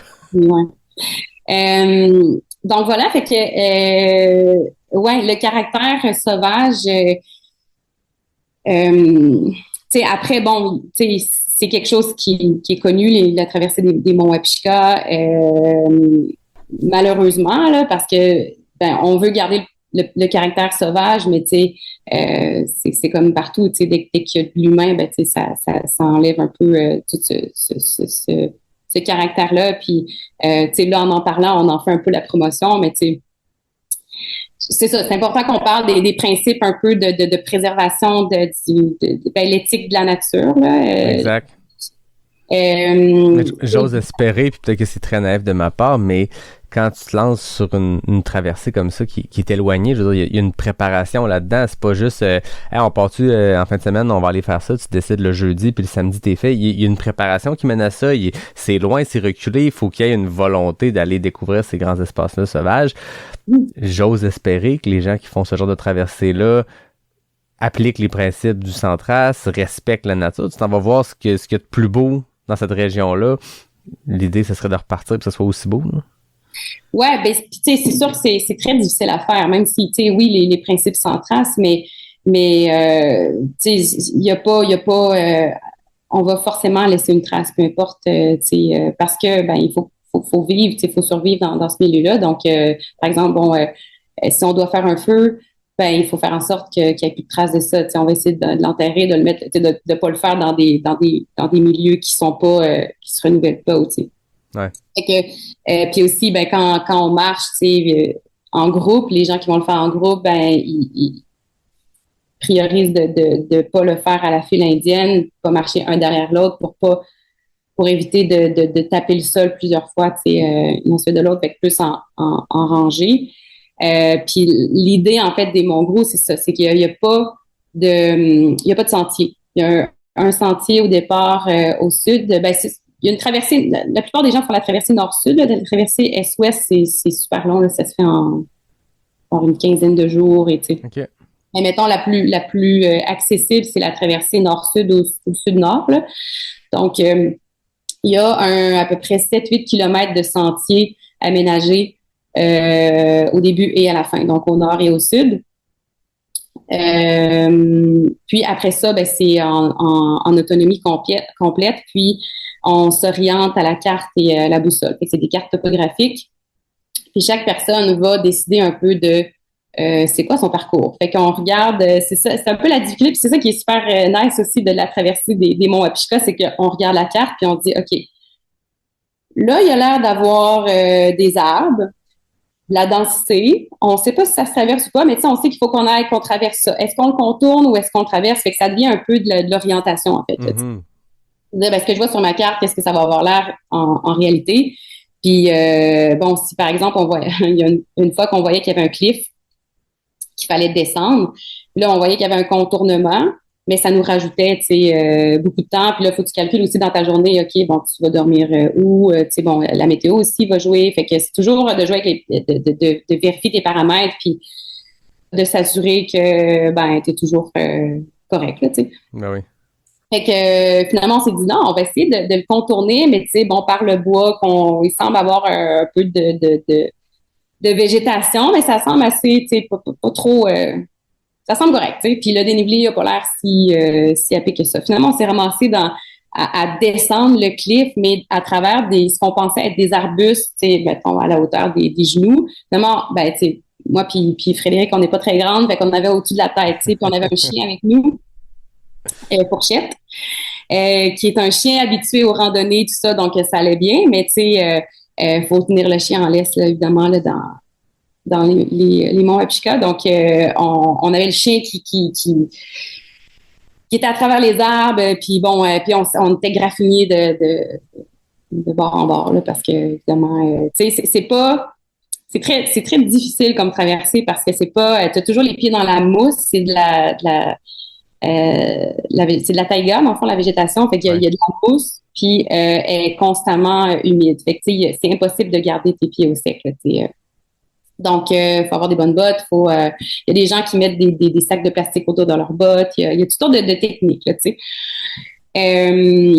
Mais faut prendre pour acquis que on n'aura pas nécessairement les pieds au sec là, pendant les journées qui vont durer la traversée. Là, c'est environ combien de jours? Vous, ça vous a pris combien de temps faire cette traversée-là? Ça nous a pris, je pense, 4 jours, il me semble. Nous, ça a super bien été. On n'a pas eu de mauvais temps. On a vraiment été chanceux là, parce que faut savoir aussi, en mois de septembre, même au mois d'août, il y a des gens qui le font fin août. Tu peux vraiment... il y a un climat qui est vraiment particulier au Mont Wapishka, c'est que tu peux avoir les 4 saisons en une seule journée. Là, ah ouais. Il peut faire super chaud. À un moment donné, il y a une tempête de neige le lendemain. Puis il y a des gens il y a une année au mois d'août, ils ont eu une tempête de neige, ils ont été quasiment ensevelis. My God. Fait qu'il faut se préparer à ça dans notre matériel qu'on traîne aussi. Puis aussi, la météo est difficile à prévoir, à voir venir. Je me souviens, la dernière journée, ça a été plus difficile la dernière journée là, au niveau de la météo parce que c'est ça, il y avait du brouillard. À un moment donné, il y a eu des éclairs. Puis tu sais, des éclairs dans les monts. Tu peux pas te couvrir. Tu peux pas. Tu fais juste attendre. En fond, tu vas pas sur un sommet idéalement, mais après, tu te sépares, tu peux pas, faut pas t'ouvrir se regrouper parce que si jamais la foudre frappe, ben, faut qu'il y ait le moins de dommages possible. Donc, t'essaies de prendre tout ce qui est métallique sur toi, puis t'attends que ça passe, tu sais. Ouais, c'est ça. Aïe, aïe, hein? C'est-tu la première fois que tu faisais une aventure de ce genre-là? D'un multijour en milieu très éloigné, on s'entend? Oui, orientation, tout ça, là, puis tu sais, c'était super enrichissant. Ouais? C'est quoi? J'ai vraiment adoré, là. Puis tu sais, c'est ça, c'est de se retrouver dans ce milieu-là qui est tellement beau aussi. C'était magnifique, là, tu sais. J'ai pas de comparatif, là, parce que on dirait c'est ça, quand tu vis ça, ben tu veux le garder un peu secret, puis tu sais, l'idée aussi, ben c'est ça, personne partage son parcours, ça fait partie de l'esprit des monts Wapishka pour pas que justement on repasse plusieurs fois au même endroit, même si à force de, on finit par comprendre que le chemin plus court, mais tu sais, il y a différentes manières de le faire, mais c'est ça, l'idée c'est vraiment de pas partager son parcours, puis c'est ça, de pas laisser de traces, de pas camper sur des milieux, en fait, idéalement camper sur des milieux qui sont durables, puis tu sais, c'est ça, de pas laisser des déchets, de gérer, bon, tu sais, les 7 principes, en fait. Oui. Qu'est-ce que tu ramènes avec toi d'une aventure comme ça? Ben juste de se retrouver dans des grands espaces comme ça, sans ouais, tu sais, l'orientation, en fait, là, tu sais, il y a une partie de, tu sais, on avait un téléphone satellite, là, au cas où, là, mais tu sais, ça reste que, tu sais, les services d'urgence sont très loin puis sont pas accessibles, là, fait que, ben c'est ça, t'es un peu laissé à toi-même pendant ce moment-là, là, tu sais, t'es jamais, il y a quand même le téléphone, bon, il y a quand même des services d'urgence qui peuvent arriver, mais tu sais, c'est ça, de prévoir tout ton matériel, je sais pas, il y a quelque chose de... Je ne saurais pas comment répondre à cette question-là. Mais c'est peut-être la beauté de cette aventure-là aussi.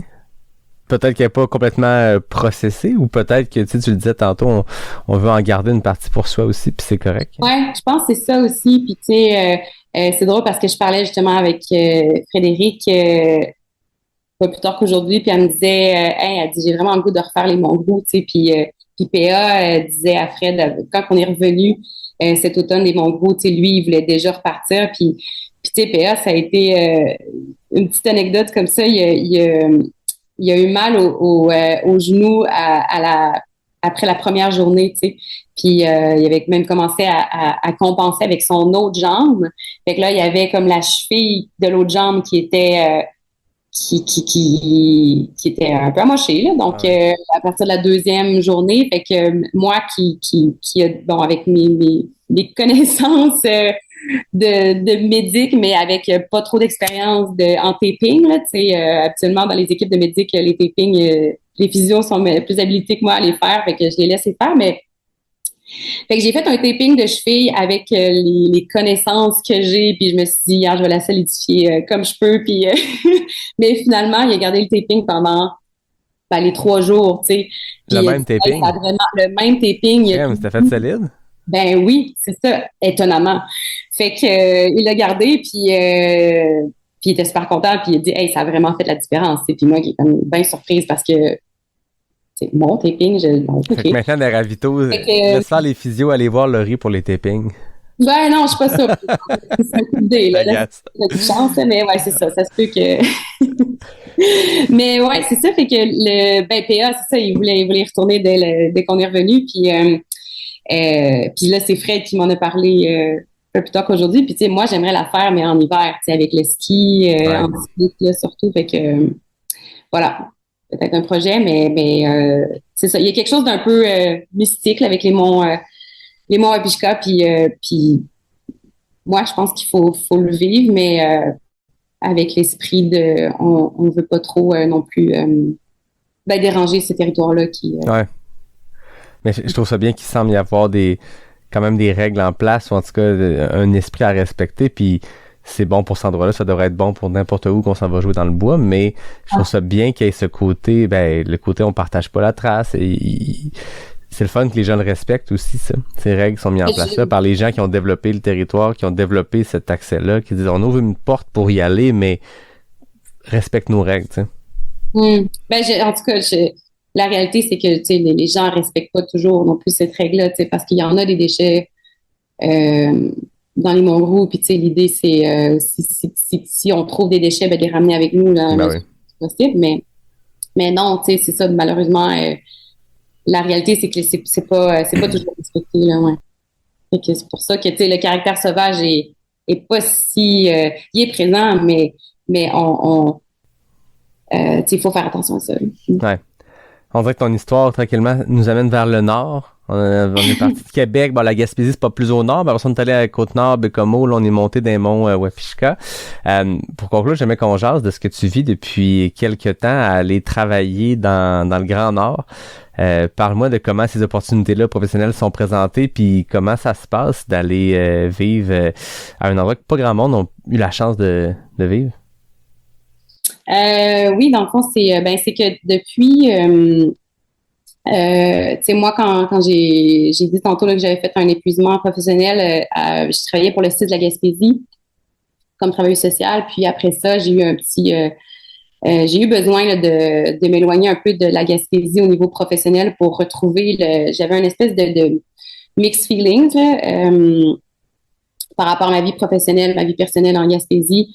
J'avais l'impression que ma vie professionnelle, ce que je voyais, puisque mon expérience professionnelle teintait un peu ma vision de ma Gaspésie, de où j'habitais, puis j'avais besoin de m'éloigner un petit peu, donc je me suis dit, je vais aller travailler ailleurs, mais en gardant toujours un pied à terre chez moi.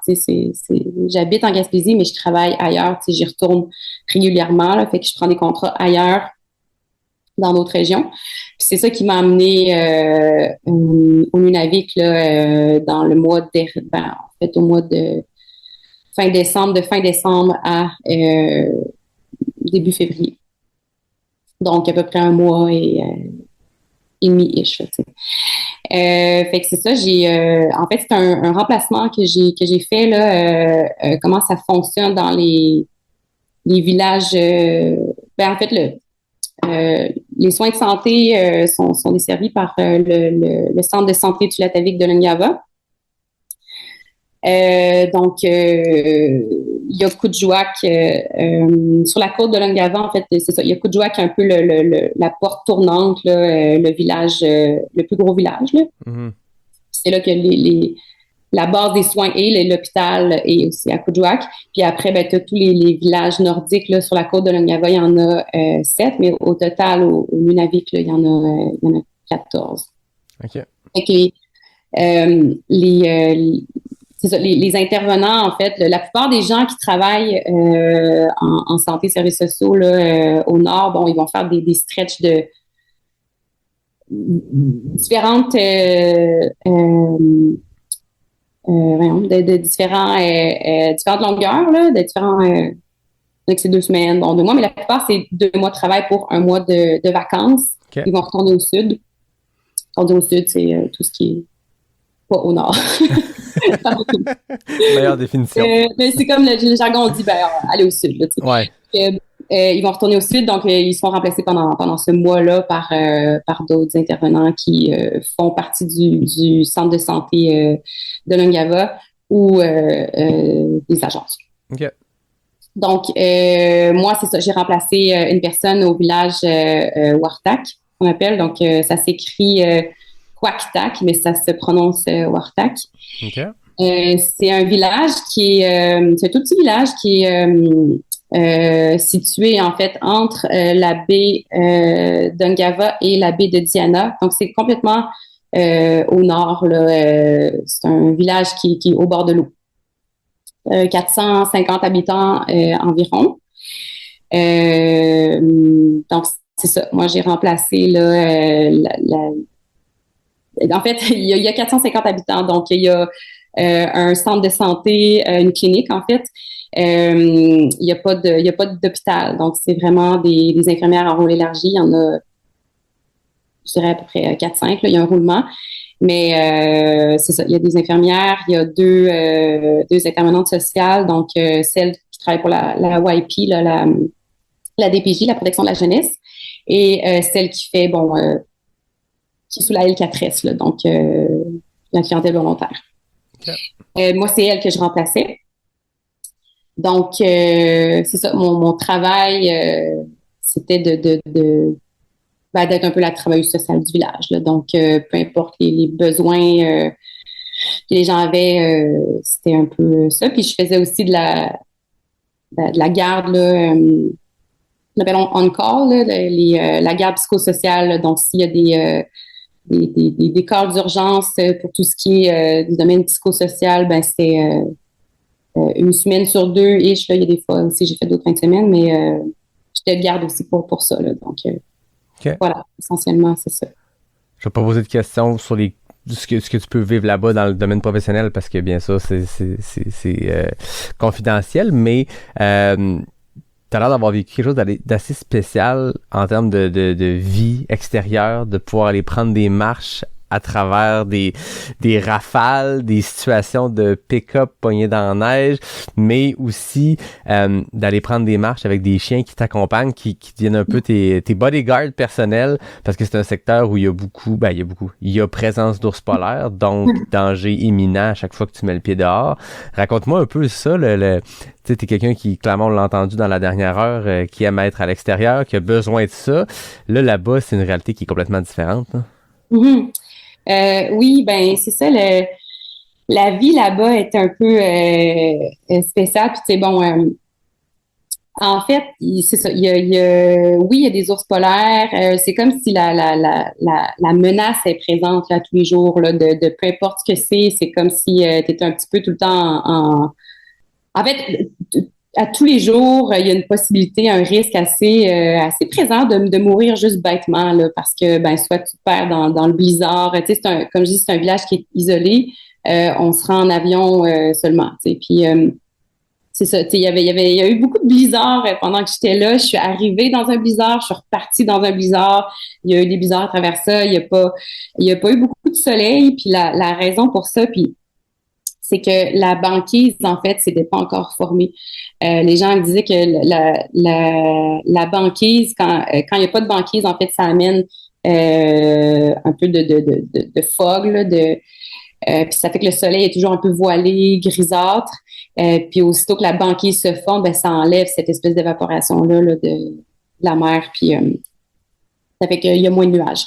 Mais ça aussi, c'est un peu un signe assez concret du réchauffement climatique parce que la banquise, moi, j'étais là du 26 décembre à genre 3 février. La banquise s'est formée à peu près à la mi-janvier, autour du 20 janvier, tu sais. Mais normalement, la banquise se forme en novembre. OK. Donc, on a un bon 2 mois de retard. Puis ça fait en sorte que il y a de moins en moins de phoques parce que les phoques vont mettre bas sur les banquises, tout ça. Donc, puis les ours polaires se nourrissent de phoques. C'est une assez grande quantité. Là. Je pense qu'un ours polaire peut manger à peu près 56 phoques par année. Là. Fait que c'est quasiment un par semaine. Il y a de moins en moins de phoques. Donc, les ours sont de plus en plus affamés. Puis c'est là qu'ils vont s'approcher des villages parce qu'ils ont faim. T'sais. Donc, quand un ours rentre dans le village, il va pas nécessairement repartir. Puis le village, c'est à ciel, il y a une dompe à ciel ouvert. Oui, il fait froid, mais ça sent quand même. Puis bon, fait que c'est extrêmement dangereux. L'ours polaire, c'est le plus grand prédateur terrestre. Là, fait que c'est ça. Il faut l'abattre. Là, ils essayent. Bon, des fois ils attendent. Ils vont voir s'il va revenir ou pas. Mais la plupart du temps, c'est ça. Ça représente vraiment un danger réel pour la communauté. Puis comme je dis, c'est un village qui est isolé, 400 habitants. S'il arrive quelque chose, oui, il y a la clinique, mais l'hôpital le plus proche est à Coudjouac. Puis pour se rendre à l'hôpital, c'est Medevac, là, c'est l'avion. Si l'avion ne peut pas décoller parce qu'il y a un blizzard, parce qu'il y a des vents crosswinds, tu peux mourir. Ouais. La durée du vol entre Coudjouac, c'est combien? Ça dépend. Normalement, c'est à peu près 1 heure, mais un avion plus petit, c'est comme 40 minutes. T'sais. OK. ça dépend de la météo, ça dépend des choses, mais tu sais. Si tu passes quelque chose de c'est encore là, dramatique, l'avion loin. arrive parce que l'avion attend pas à Wartak, Ben, c'est ça. il faut qu'il arrive puis qu'il reparte, tu sais. Donc, c'est ça, l'espérance de vie est beaucoup moins élevée au nord qu'au sud pour toutes ces raisons-là, tu sais. Ils peuvent pas. Voilà. Puis, tu sais, ça fait partie de la vie aussi, tu sais, c'est comme si, tu sais, puis de par mon travail aussi, tu sais, tantôt tu as dit, bon, il y a des choses que, évidemment, je peux pas parler par confidentialité, mais je peux parler quand même des réalités des communautés inuites là-bas. Puis, tu sais, je pense que c'est important d'en parler parce que j'ai pas l'impression je pense que la plupart des gens ne savent pas nécessairement, tu sais, un peu l'histoire de ce peuple-là, puis les réalités aussi qu'il y a dans le Nord, tu sais. Oui, c'était super beau ce que je partageais, là, les photos que je mettais, bon, dans mes réseaux sociaux, mais tu sais, la réalité, c'est qu'il y a beaucoup de violence, tu sais, dans les villages, puis il y a beaucoup de violence aussi oui, dans les communautés inuites, mais par les Anunnaki, là, qu'on dit. Dans le fond, les Anunnaki, c'est les gens qui sont pas inuits. OK. Les Inuits, ça veut dire les gens en Inuktitut. Puis les gens qui sont pas Inuits, donc ils appellent les Anunnaki. OK. Puis ça, une petite anecdote comme ça, c'est parce que les gens qui sont arrivés, bon, pour les missionnaires qui sont arrivés d'Europe à l'époque, ben ils parlaient anglais. Fait que la langue anglaise en Inuktitut, c'est Anunnatitut. Puis Anunnaki parce que ça veut dire sourcil, ventre, parce que ces gens-là avaient des gros sourcils puis des gros ventres. Donc, ils ont fait Anunnaki ont des gros sourcils puis des gros ventres. T'sais. Intéressant. Fait que, voilà. que Anunnaki, c'est ça, c'est tous les gens qui sont pas inuits. Donc, ces gens-là, j'ai perdu pourquoi je disais ça, mais... tu parlais des violences qu'il y avait là-bas. Oui, c'est ça. Ben, il y en a, puis il y a beaucoup de...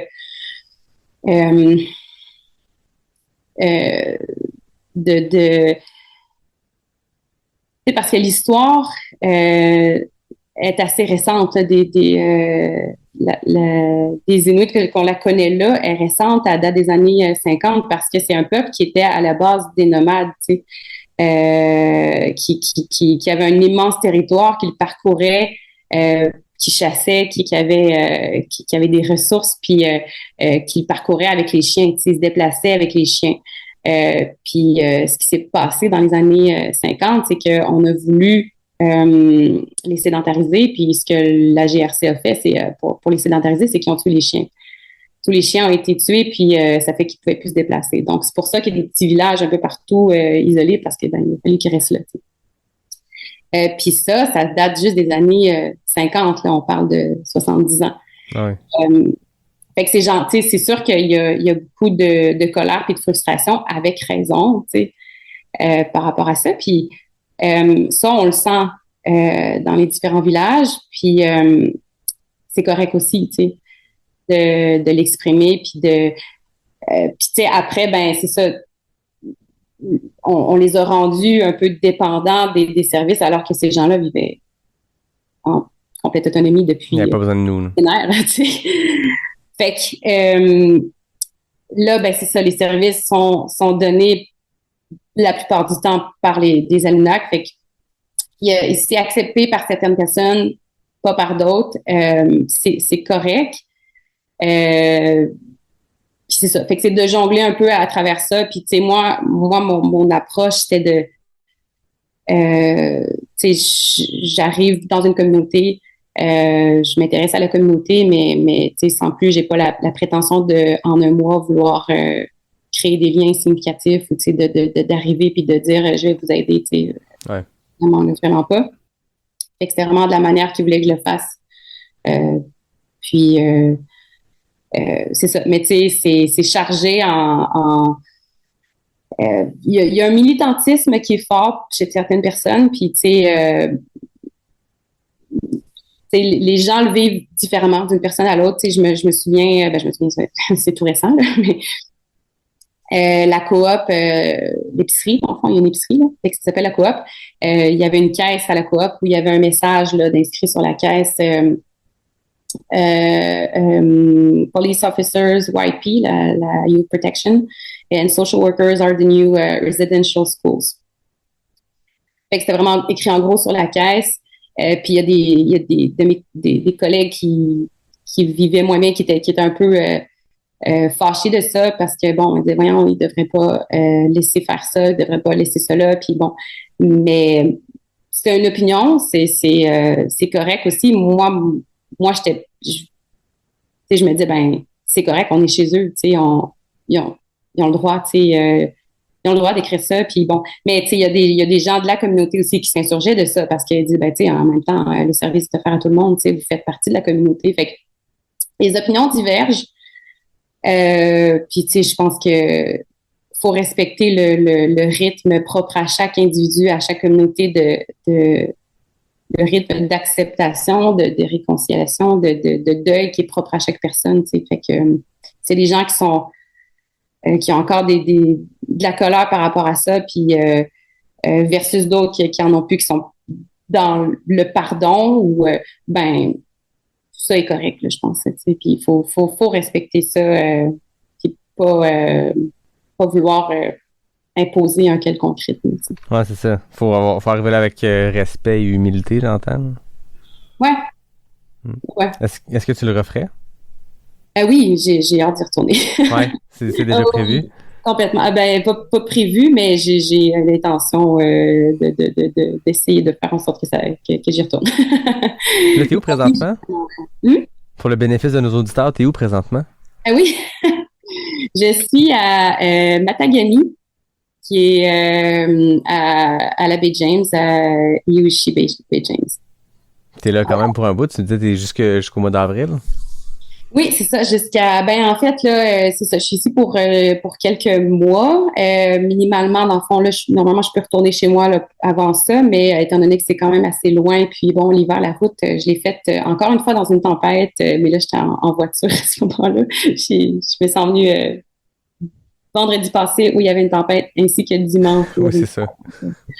Fait que oui, c'est ça, normalement, je reviens chez moi à une plus grande fréquence, mais là, vu que c'est un 17 heures de route, je vais attendre au mois d'avril-mai. Fait que oui, c'est ça. En fond, même chose, je travaille au social ici, dans la petite communauté de Matagami. Fait que tu te promènes beaucoup, tu vas visiter ton Québec? Oui, du moins, en tout cas, l'Est, le Nord, là, c'est rare que je viens dans l'Ouest. Ben là, je suis un peu plus à l'Ouest, là, mais... Dans l'Ouest, mais Nord-Ouest, pas mal. Nord encore, non, j'aime bien être en région, je trouve mon compte, puis j'adore les petites communautés. Il y a quelque chose de vraiment la proximité,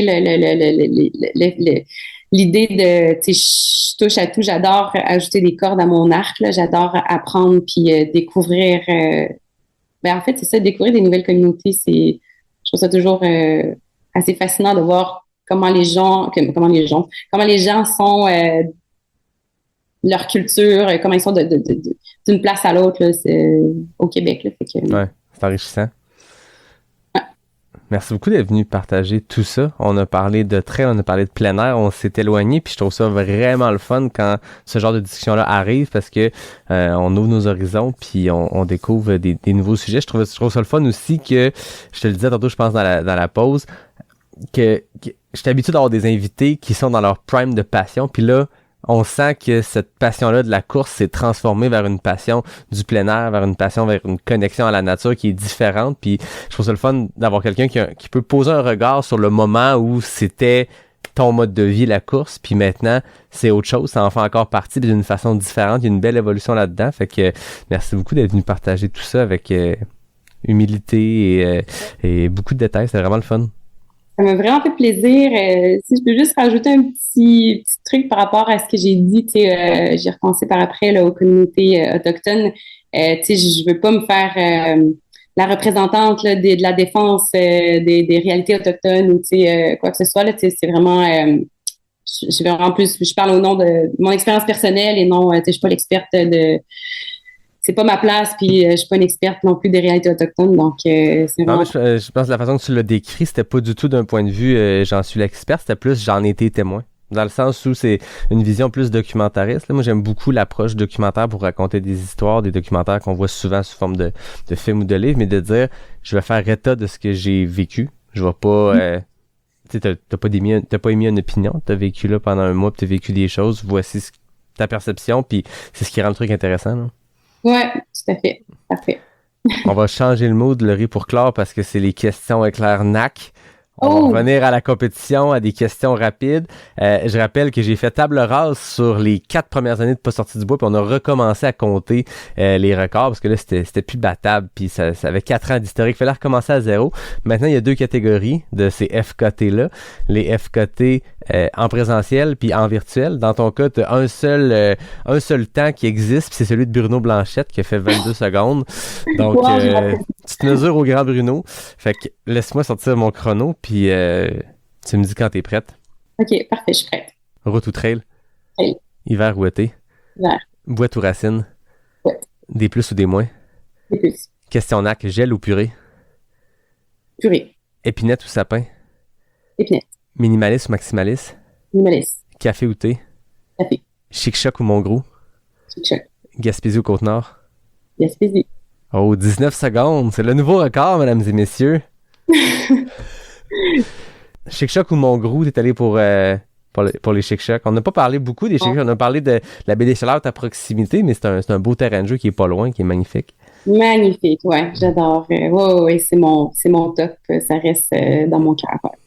Tu étais là l'année passée pour l'Ultra Trail des Chic-Chocs. Tu as vécu cette première édition-là du 170 km. Tu as vu passer les coureurs à mi-parcours, carrément. C'était le départ du 88.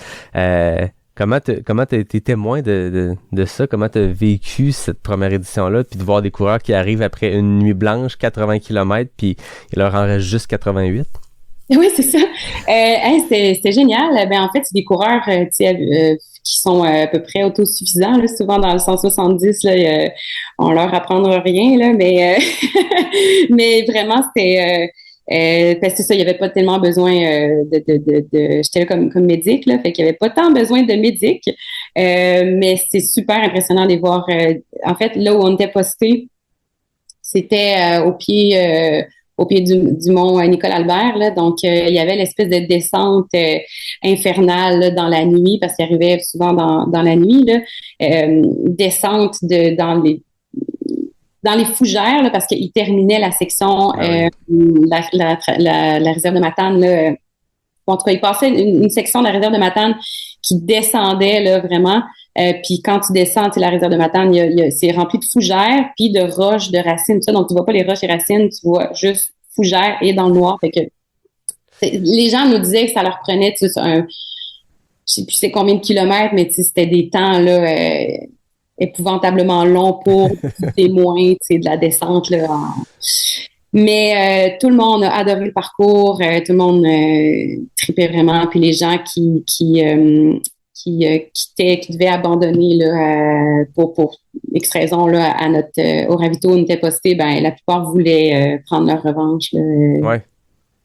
Et, oui, il y a eu des belles histoires là, d'ailleurs là, les cute là, la gang des cute là, toutes des papas là qui c'était leur sortie annuelle là, qu'ils faisaient en gang, il était une belle gang de joyeux lurons là qui arrivaient au ravito, puis qui faisaient ça, c'était vraiment leur fin de semaine c'était le fun là pour eux là, alors que tu te dis crime, ils font un 170 km derrière tout ça là, mais eux autres tu te balades dans le bois là de 2 jours. C'est ça, c'était le party, surtout qu'ils arrivaient à ce ravito-là avec leur pacer de la nuit. Donc, ils couraient 5 cute ensemble, plus pacer. Donc, ils étaient un groupe de 9, si je me trompe pas, 9 ou 10. Puis, ils repartaient à effectif réduit parce que les pacers sortaient à cet endroit-là. Mais je me rappelle, ce matin-là, on était ensemble. Puis, à un moment donné, moi, je suis parti avec la réalisatrice du film. Puis, on est allé juste les voir arriver. Puis, je vois cette gang-là qui arrive. Tu sais, tu vois ça passer, un coureur avec son pacer. Puis, la nuit était rough. Puis, la descente, Nicolas Albert était rough. Puis là, t'entends ça. T'es entends arriver 5 minutes avant qu'ils arrivent. Ils sont 10. Puis tu te dis, OK, eux autres, ils arrivent pas dans le même mood que les autres. Ils arrivent d'une autre place, je pense. Puis c'était drôle à voir de juste les voir au ravito puis de raconter ensemble la nuit qu'ils viennent de passer, puis tu disais, ils repartent sur 88. C'est quelque chose, cette épreuve-là. Puis on parlait d'environnement hostile, on parlait d'environnement reculé. Les Chic-Chocs, c'est pas le Grand Nord, mais c'est ça. Ça prend des connaissances de base, comme ce que tu disais tantôt, de milieu hostile, de milieu reculé, là. Ouais, puis ça prend surtout, tu sais, c'est ça, il y a pas de réseau là dans le parc, le réseau cellulaire, donc ça prend un moyen de communication, in-reach, spot, tu sais, si jamais les gens veulent s'aventurer dans des aventures comme ça, qui sont pas supportés par une course, là, tu sais, une course organisée, je veux dire. C'est ça, c'est pas anodin là. Puis ouais, c'est ça, c'est un territoire qui est magnifique, qui est super. On dirait que, tu sais, même j'ai des amis qui sont nés en Gaspésie, qui explorent ce territoire-là depuis qu'ils sont tout jeunes, puis qui en ont encore, qui en découvrent encore là, dans ce territoire-là, tu sais, qui sont habitués de le parcourir en ski, à trail, tu sais, mais ils en découvrent encore. Fait que je trouve ça génial d'avoir ça à proximité chez nous, puis que ce soit encore accessible, puis qu'il y ait encore pas tant de monde, là, tu sais, même s'il y en a de plus en plus. C'est bien aussi, c'est correct pour vivre notre territoire. Oui, je blaguais tantôt en disant que février n'était pas le mois des loris, mais je pense qu'à date 2025, Pas sorti du bois, c'est le mois des Chic-Chocs parce que je pense que c'est un sujet récurrent. J'ai reçu Robin, j'ai reçu Anthony aussi. Anthony, spécialiste d'Avalanche. C'est ça, j'étais avec lui dans son équipe de médic là, au Chic-Chocs. C'est ça. Exact. Je pense qu'il y a une thématique pour le début de l'année. Fait qu'en tout cas, merci beaucoup, Laurie, d'être venue partager tes dernières années de trail, de plein air, d'aventure professionnelle. C'était vraiment, vraiment très intéressant. Ben, merci à toi. Ça m'a vraiment fait plaisir. On l'a fait. Depuis le temps qu'on en parle, c'est fait. Voilà. Maintenant, ce sera pour la prochaine fois. Ben oui, je vais m'en garder des histoires à raconter. Pas de doute là-dessus. Comme d'habitude, je termine en remerciant David Hébert pour le design graphique, Fred Desroches pour le thème musical. Je remercie comme d'habitude NAC, qui est le partenaire principal du podcast, ainsi que Noctem, artisan brasseur, qui m'avait fourni une belle petite Crazy Cat Lager, une Pilsner. Ta bière t'es bonne? T'as-tu le temps de la boire? Ben non, j'ai pris une gorgée. Ben, c'est correct, elle est encore bonne. Je la fais, elle est encore un peu fraîche. Merci aussi à Mox Mocktail et l'heure est venue d'annoncer le nouveau partenaire du podcast. Je l'ai teasé un peu sur les médias sociaux, mais là, voilà, c'est officiel. Café Charlevoix devient le fournisseur officiel de café de Pas sorti du bois. Écoutez, un micro-torréfacteur basé dans Charlevoix, au cœur de ces belles montagnes-là, cette belle nature-là. C'est une région qui est tellement importante pour notre sport. C'est un fit qui était naturel avec la gang. Je connais très bien un des gars, puis tout de suite, quand on s'est jasé, on avait 1001 idées. La première, ben, vous allez l'entendre, vous avez peut-être vu ça la semaine passée, j'ai lancé les cafés du vendredi. Vous savez, ces épisodes-là que je faisais en 2023 et 2024, des épisodes plus format court, ça durait 30-40 minutes, on faisait un tour d'actualité.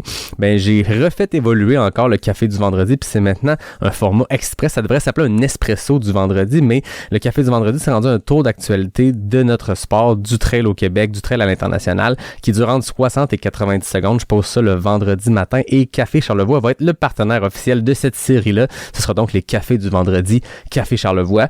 Bien sûr, quand je vais faire des épisodes puis que j'ai un bon café avec moi parce qu'on enregistre le matin, ben ce sera du Café Charlevoix. Puis on a plein de beaux projets qui s'en viennent, plein d'affaires que je peux pas vous parler maintenant, mais ça s'arrêtera pas là. Donc merci à Café Charlevoix, bienvenue dans la grande famille Pas sorti du bois. Puis à tout le monde, je vous dis à bientôt pour le prochain épisode de Pas sorti du bois, le podcast 100% trail.